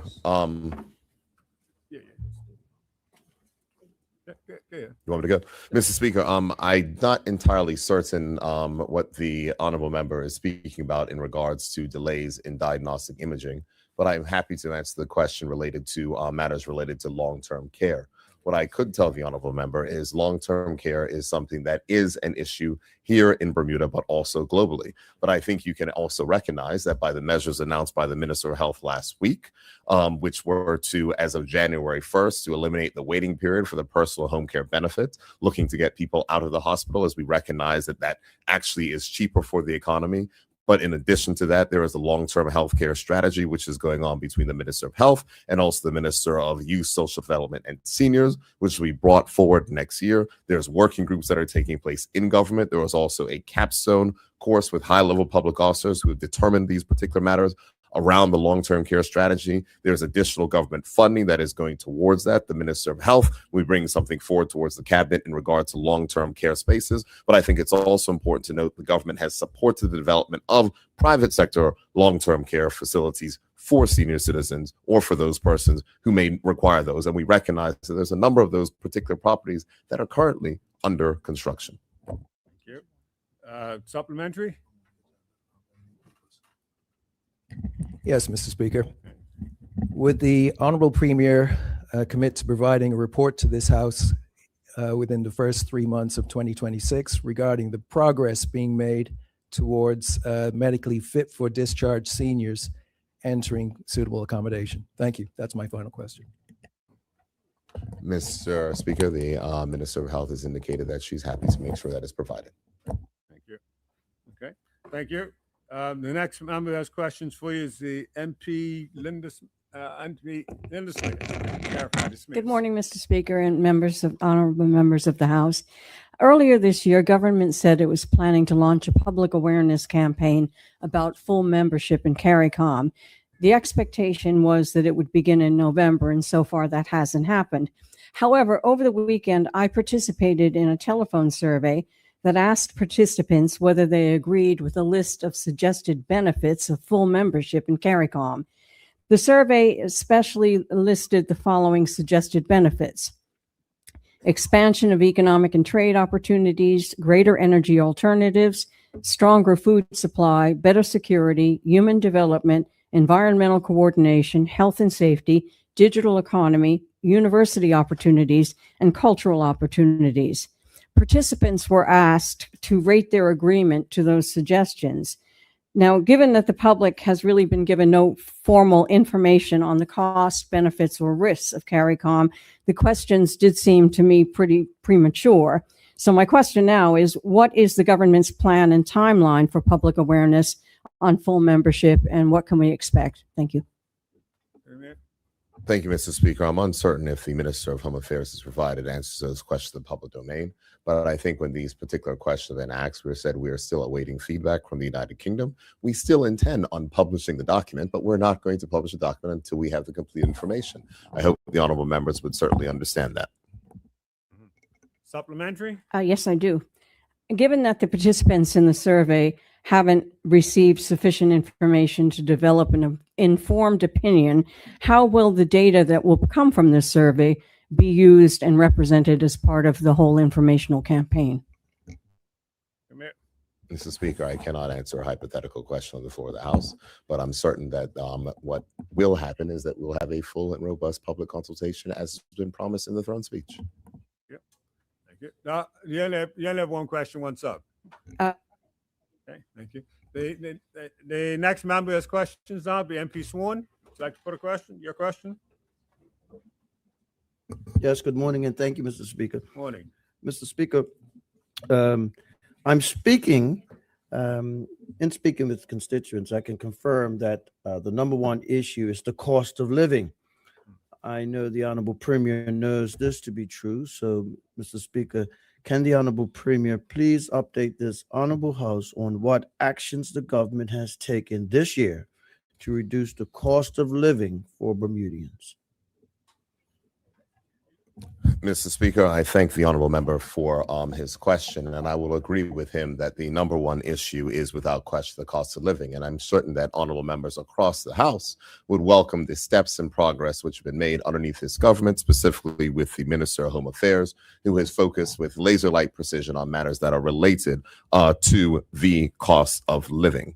What I can say, Mr. Speaker, is the specific matters of which the government has done, which are matters which are inside of our particular control, is, as we've done early this year, was the first, a further 20% reduction in tax paid on fuel imported by Belco, which was reducing electricity generation costs and electricity bills on the island. The elimination of customs duty on all motor vehicle parts eased the cost of maintenance and repairs. A 50% reduction on mobile phone taxes, which lowered monthly bills for thousands of households. But I think it's also important, Mr. Speaker, to note the work that the Minister of Home Affairs has done with the telecom sector, which we're seeing lower plans that are being made available for residents on the island. In addition to that, they have reduced the base rate of land tax, bringing reduced to property owners, which will pick in December. So persons will have lower land tax bills for the new year. That is something that is important. And Mr. Speaker, we will keep our promise to also reduce vehicle licensing fees. But here's the thing, Mr. Speaker, these are not isolated changes. They are part of our ongoing strategy to reduce costs. We have a minister who is focused squarely on this particular matter. There'll be more matters that are coming, but I think that the minister deserves commendation for the work which she's done. And I sincerely hope that support will extend to both sides of this honorable House, as the progress that is being made is significant. Thank you. Before I call on MP Swan for your supplementary, there's two supplementaries. I should have allowed MP Smith a second supplementary. So after we do MP Swan, if the MP Smith would like to do a second supplementary, we'll come back to you. But MP Swan, do your supplementary. Thank you, Mr. Speaker, and thank you to the Premier for his answer. And I think we all can accept that there is more work that can be done. And can the Honorable Premier provide further details on how the Affordable Bermuda Basket Initiative is helping working families and what has been achieved so far? Thank you very much, Mr. Speaker. Mr. Speaker, I thank the honorable member for his question, and I thank for the opportunity to, I guess, echo the words of the Minister of Home Affairs. Because I remember a few weeks ago, Mr. Speaker, I was actually at a football match. And I remember, you know, as we would typically get, someone said, you know what, the grocery prices are too high. What are you all doing about the grocery prices? I was able to say, guess what? The Ministry of Home Affairs has released an affordable Bermuda basket. And I was able to direct this individual to costofliving.gov.bm, where that basket was produced. And so the Ministry of Home Affairs has worked with grocers. This initiative, working in partnership with local grocers, has secured price reductions on a basket of essential items now available across 16 locations island-wide, Mr. Speaker. This is something that is important, led by the Ministry of Home Affairs. The government partnered with 6 major grocers to offer 29 commonly purchased food and household items at significantly reduced prices. These include staples such as bread, eggs, rice, butter, and diapers. This initiative came into effect in October and has been voluntarily adopted by supermarkets across the island, including Marketplace, Lindo's, supermarkets, Harrington Hundreds, and I believe the English Market or Garden Market. Which Garden Market? Thank you. But both.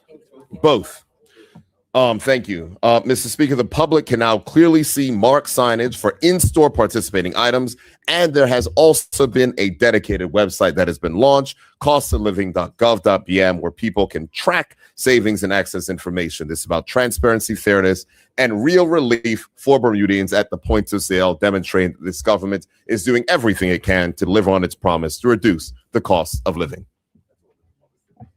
And Peace George, you have a second, sub?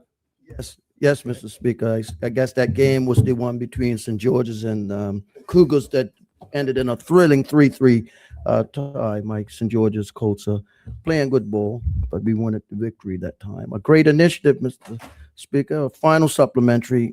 Can the Premier share how the government is ensuring accountability from retailers to guarantee that cost savings are passed on to consumers? Thank you, Madam Speaker. Premier? Acting Speaker. Yes. Hello, Madam Acting Speaker. Good to see you this morning. Good morning.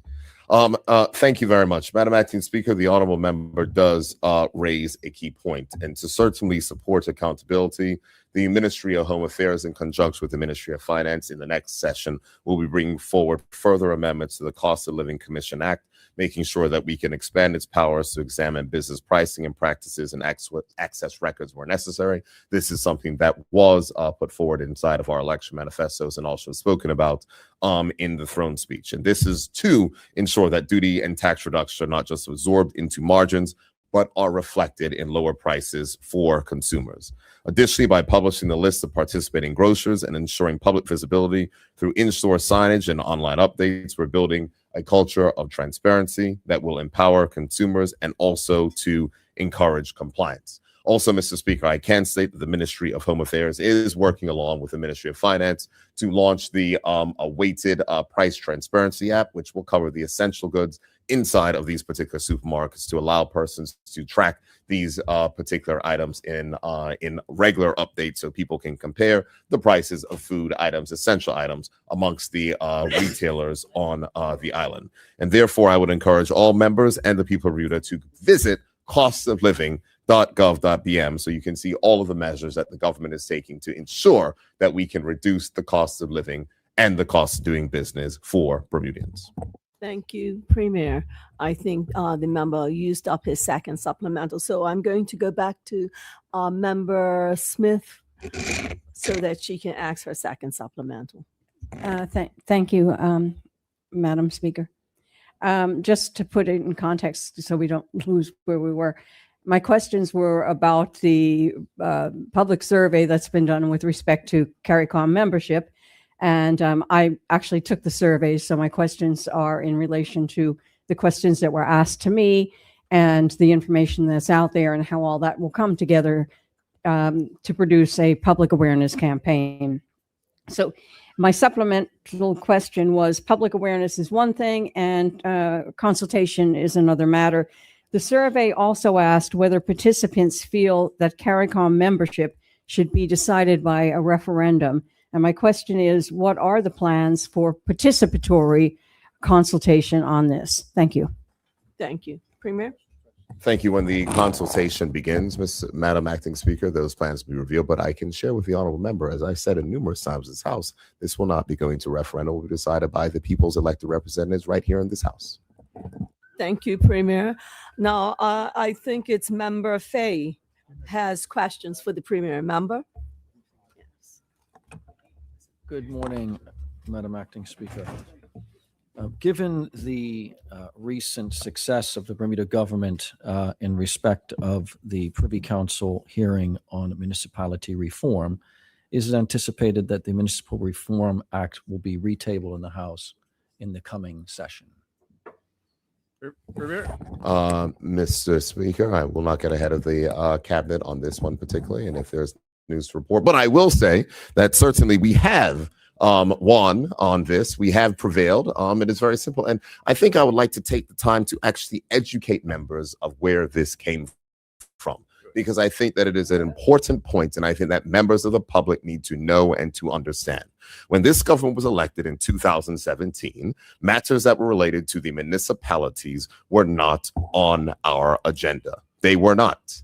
It was when we were putting together infrastructure matters related to an island-wide water and sewage plan, when the then Minister of Public Works went to the Corporation of Hamilton to involve them in this process. And the Corporation of Hamilton said, no, we will not participate, and we will have our own water and sewage system.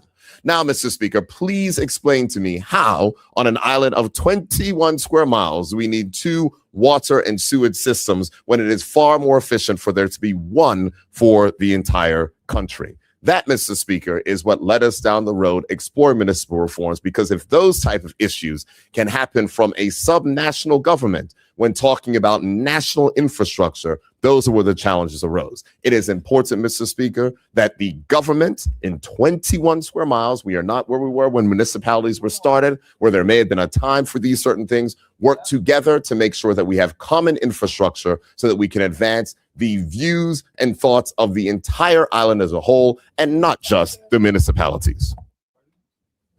Thank you, Premier. Do you have supplementary? I do. Thank you, Mr. Speaker. Given that it would appear that the matter is still before Cabinet, I do ask, however, whether the Premier can confirm whether there will be municipal elections that are due next year, since they were postponed this past year. Mr. Speaker, the answer I'll give to that supplementary is the same as I gave the prior. I will not go ahead of my cabinet and make pronouncements without having those discussions here during Premier's question time.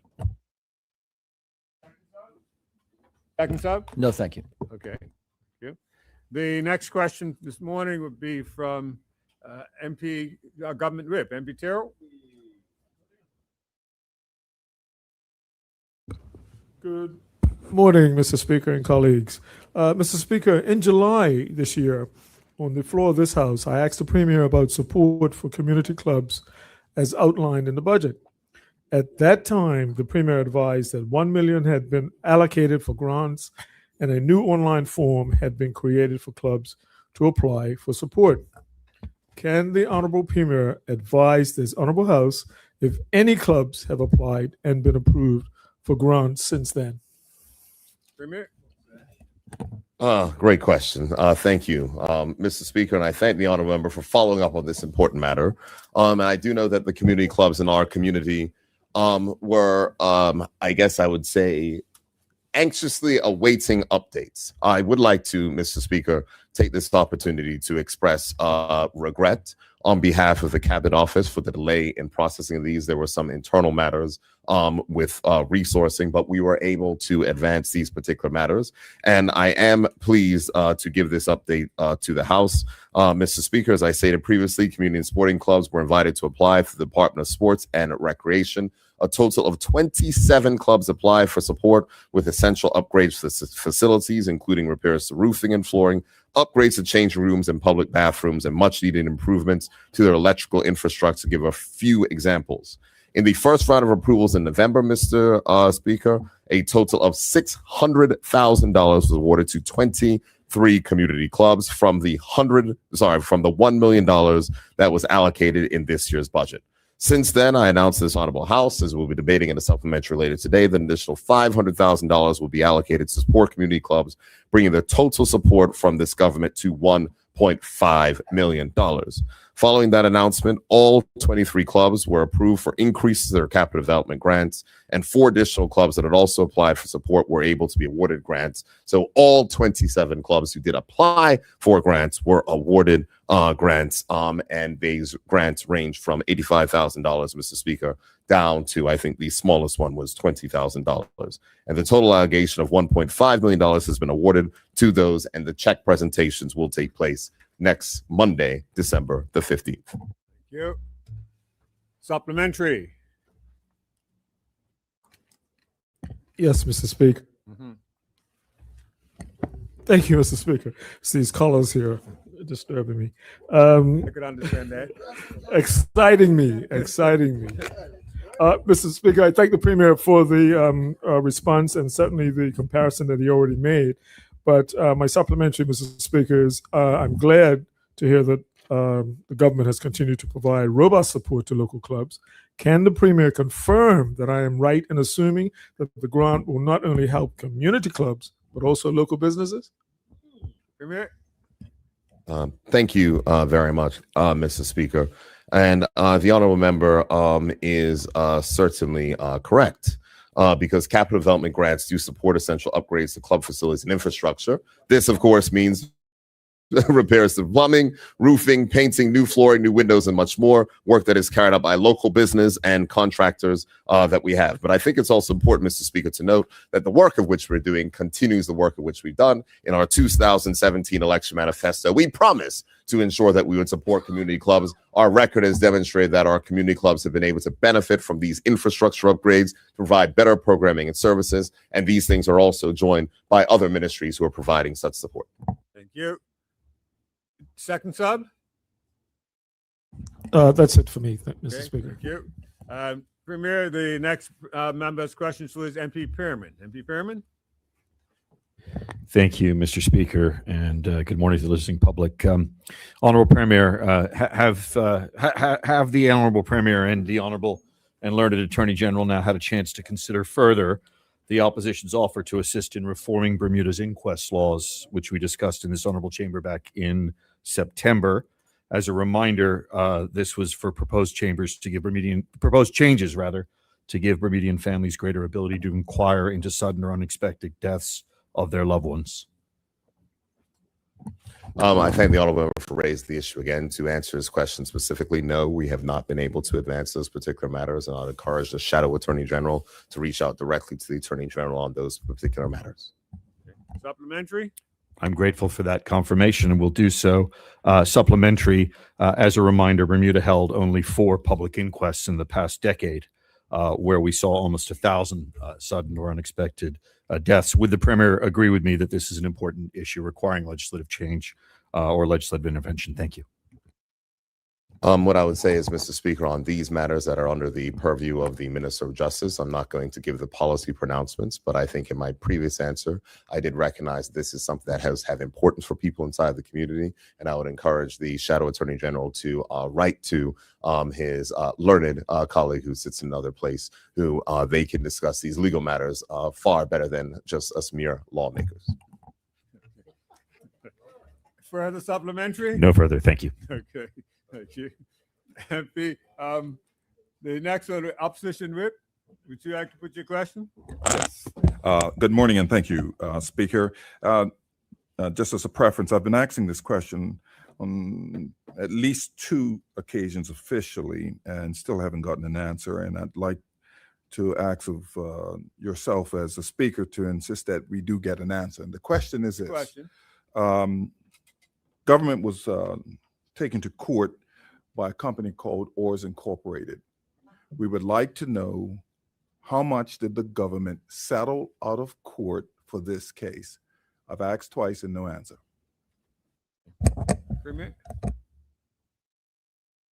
What I would please encourage the honorable member, and I know that he continues to ask questions that are of a factual nature during unprompted in these things. If the honorable member would like to submit that question in writing, I will certainly seek counsel and will try to make sure the question gets answered. I do not have that answer off the top of my head. I'm very sorry for the honorable member. Mr. Speaker, my apologies, but that answer is the same answer that was given twice before. No, hold on a second. There's no need for me to write in. I'm asking the question. He agreed to bring the answer to this house, and it hasn't been brought to this house. I don't need to write the question down. I'm giving it to him in this house. Premier, one of the things that we have actually discussed in-house is that making sure we have a follow-up to commitments that are supposed to be followed up to. So we'll make sure there's a reminder for you. We'll make sure there's a reminder. Mr. Speaker, point of order, I must object. The fact is that if the honorable member, standing orders do state very specifically that ministers should not be expected to give questions of factual nature or what's involved. And so if the honorable member has had plenty of time to submit a written question on that, so it can go to the appropriate authorities and he can get the answer to the question, Mr. Speaker. And so from this particular matter, I would encourage the honorable member again to write in the specific question so he can get an answer on the record. To be clear, Mr. Premier, I weren't implying that you would have that information in your pocket. But let's be clear, that's nothing that you would carry in your pocket. So I think that's what I was implying. The comment I was made that there's been conversation in the past that when members have indicated they'll bring the information later, we should make sure we follow through with it. That's all that comment was. Okay. But no, I don't expect you to carry that information around. It's too factual to carry. Mr. Speaker, if I may on that, I've never told the honorable member that I would bring the information. I've told him to write in a question. And I hope that he would do that so he can provide the answer. Okay. All right. Okay. Anything further? The Premier is incorrect. The first time I asked the question, he said he would bring the answer following weeks. The second time I asked the question, then he insisted on me writing in the question to him. Okay. So from the first question, it should have been answered. Right. It's been years. No further question. That's been noted now. Okay.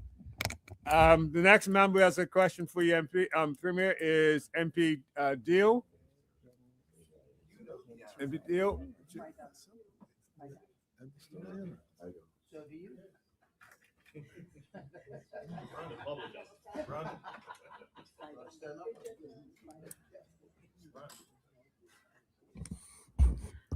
Thank you, Mr. Speaker. Good morning. Good morning. Yes, the government has often spoken about using technology to improve public services. And could the Honorable Premier please update this Honorable House on the recent improvements made to the SureLink system? Premier. Thank you very much, Mr. Speaker. Mr. Speaker, I think that the matters that are related on public transport are important. And I think that the investment, sorry? Premier can answer questions. I put his answer questions on warnings that we're directly his ministry. Yeah. Mr. Speaker, I think that public transport is important for a large number of Bermudians and Bermuda's residents. And the significant investment that this government has made in public transport, whether it's new buses, new ferries, or increased technology to make the service more efficient, should be recognized. Phase 2 of SureLink was launched previously this year, bringing real-time bus and ferry tracking to the public. Passengers can now see accurate arrival times on their phones, helping them plan journeys with confidence and reducing uncertainty. Okay. Thank you, members. It brings an end to the questions for the Premier's questions.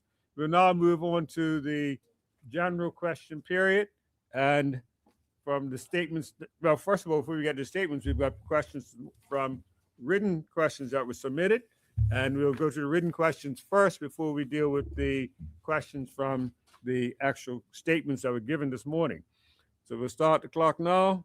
And the first written question submitted is to the Minister of Health from MP Dukudo. Would you like to put your question? Yes, thank you, Mr. And Speaker. it's an oral response, you see. That's correct, Mr. Speaker. Will the Honorable Minister please inform this Honorable House whether any additional government financial grant or assistance to the Bermuda Hospitals Board may be needed to support the recent pay rise agreement between the BPSU and the BHB. Thank you, Mr. Speaker. Mr. Speaker, I am pleased to reaffirm the government's commitment to funding the retroactive payments owed to the BPSU staff at the BHB. Of the $38 million that's required, $11 million has already been allocated through the mid-year funding review. The remaining balance will be met through a government reprioritization exercise, along with an SPR increase previously announced by the Premier and Minister of Finance in the last budget statement, which will be brought before Cabinet shortly for decision. While it would be premature to share further details at this stage, all information will be made publicly available in due course. Thank you. Supplementary? No, thank you, Mr. Speaker. Thank you. Thank you, Minister. The next written question this morning is also from MP Dekudo to the Minister for Cabinet Office and Digital Intervention. And this is for oral response as well. Would you like to put your question? Yes, thank you, Mr. Speaker. Will the Honorable Minister please provide this Honorable House with a list of all senators and members of the House of Assembly who are currently receiving or have received any form of remuneration or compensation over and above their parliamentary or ministerial salaries for any work or services performed or consultancy or employment contract with any government ministries, quangos, statutory boards, or other publicly funded entities or agencies from 1 September 2024 to 30 November 2025, and the amount of remuneration or compensation received. Thank you. That's it. Thank you, Mr. Speaker. And I know we did write into your office again this week. We are still compiling this information. Yes. And the minister has indicated that his office is working on it, but because of the vastness of the question, it's nothing that they haven't been able to compile it as quickly as you asked them. So they have committed to getting the information, and once it's in hand, it'll be forwarded. Okay. The next question is for a written response, and that's from MP Fay to the Minister of Housing and Municipality, Deputy Premier. Have you received your written responses? I have indeed, Mr. Speaker. I am, however, concerned about the fulsomeness of those responses. Well, I have to come for the questions at another point, but you received your I have. response. Thank you. Okay. The next is written questions, this time from MP Smith, Linda Smith, to the Minister of Public Works and Environment. Have you received your response? Yes, I have, and thank you very much. Thank you. Mr. Speaker? Yes, I rise on a point of order with respect to the questions that we were just referring to. They were directed to the wrong minister, and I do have answers from the Ministry of Health that I can table with this honorable court. For The ones that you just read out. reference to MP Smith's question? Correct. Okay. Thank you. So Did you I can. say court? Sorry. Whoops. Honorable House. Wrong place. Okay. MP Smith, the Minister of Health actually has the answers in writing for you, so she'll supply it. Thank you very much. Yep. I was going to actually resubmit them to her, so I do appreciate that. Problem. Thank you for cooperating, Minister. The next questions, written questions, are from the opposition leader to the Minister of National Security, and these are for all responses. Would you like to put your question? Thank you, Mr. Speaker. Would the Honorable Minister please provide this Honorable House with the planning number and estimated costs of the repair works to HM Customs and Immigration Dock located on Ordnance Island? Thank Minister? Thank you, Mr. Speaker. The planning reference number is PC0N0040-25. The estimated cost of repair work is $350,000. Supplementary? Or would you like to put your second question? Supplementary, sir. Okay.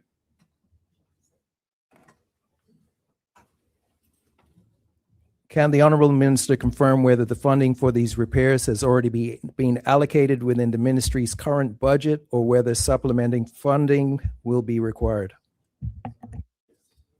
Minister?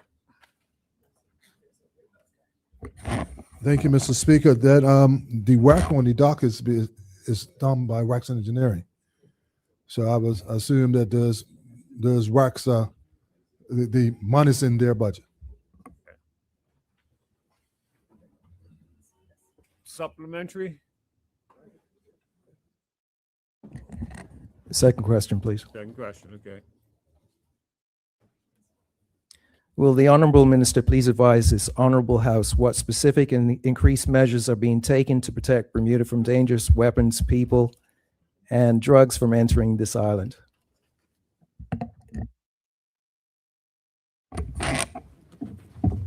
Thank you to the honorable member. Mr. Speaker, Customs has employed a range of coordinated measures to prevent illicit drugs from entering our country. These include continuous strengthening of intelligence sharing with both domestic and international law enforcement partners, enhancing risk profiling systems to better identify high-risk shipments and travelers, and utilizing advanced detection technologies such as scanners, X-ray imaging, and drug-sniffing canines. We also conduct regular training for officers in these areas and have increased maritime and border patrols. Further, we work closely with and conduct joint maritime patrols with the Coast Guard.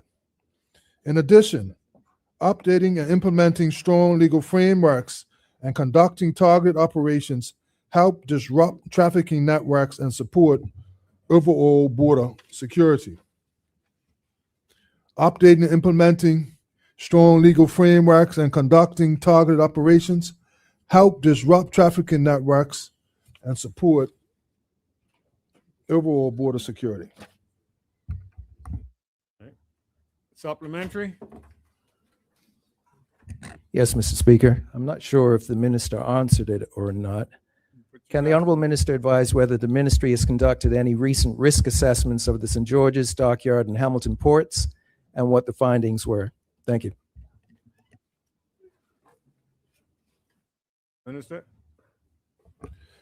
Mr. Speaker, if I may, I thought I had answered it clearly when it said Customs has employed a range of coordinated measures to prevent illicit drugs from entering our country.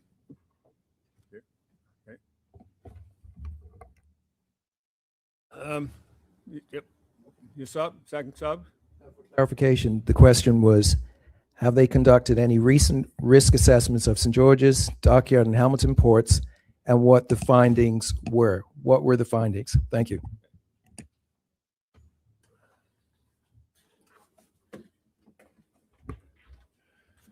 Mr. Speaker, after regular monitoring of our docks, Customs has employed a range of coordinated measures to prevent illicit drugs from entering our country.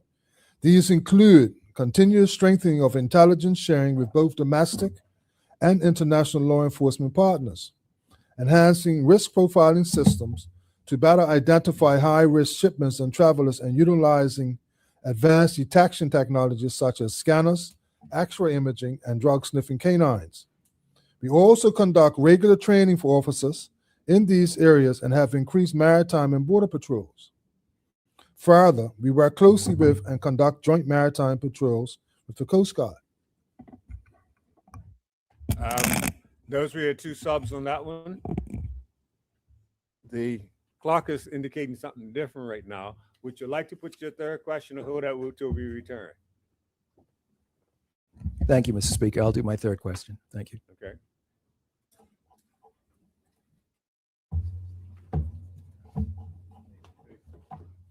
Will the Honorable Minister please advise when a boat will be made available on a full-time basis to HM Customs and Immigration to safeguard our borders, understanding that the dock is not repaired at this time?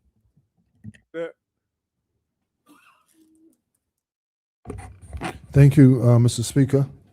Although Customs does not currently operate its own patrol vessel, we maintain a strong operational partnership with the Regiment Coast Guard to support maritime surveillance and interdiction efforts. We work closely with their teams to share intelligence and coordinate patrols. In addition, we are in the process of formalizing this cooperation through a memorandum of understanding that will clearly define roles, responsibilities, and joint protocols. This framework will further strengthen our collective capability to detect, deter, and disrupt the movement of illicit drugs and other contraband into our territorial waters. Moreover, we have a working arrangement with private boat operators in the area to provide marine assistance whenever it is required. Supplementary? Yes, Mr. Speaker, my final question. Is the minister aware that less than 10% of the vessels that come into St. George's are being searched because they don't have the facility to go out to the boats to search them for contraband, dangerous weapons, drugs, etc.? Minister? Minister? Mr. Speaker, I don't have that data that only 10% of boats are being searched. And if the honorable member has such data, please present it to me and I will investigate it. Okay, good. Okay. Members, the clock is indicating that it's time for us to recess this in a moment. I'm going to call on the Premier to do that, and we'll return, and it will be 48:26 left on the clock. I'll reset it after. 48:26 on the time. Thank you, Mr. Speaker. Mr. Speaker, I move this honorable House to now adjourn for lunch until 2 p.m. Any objections? There are none. The House now stands adjourned.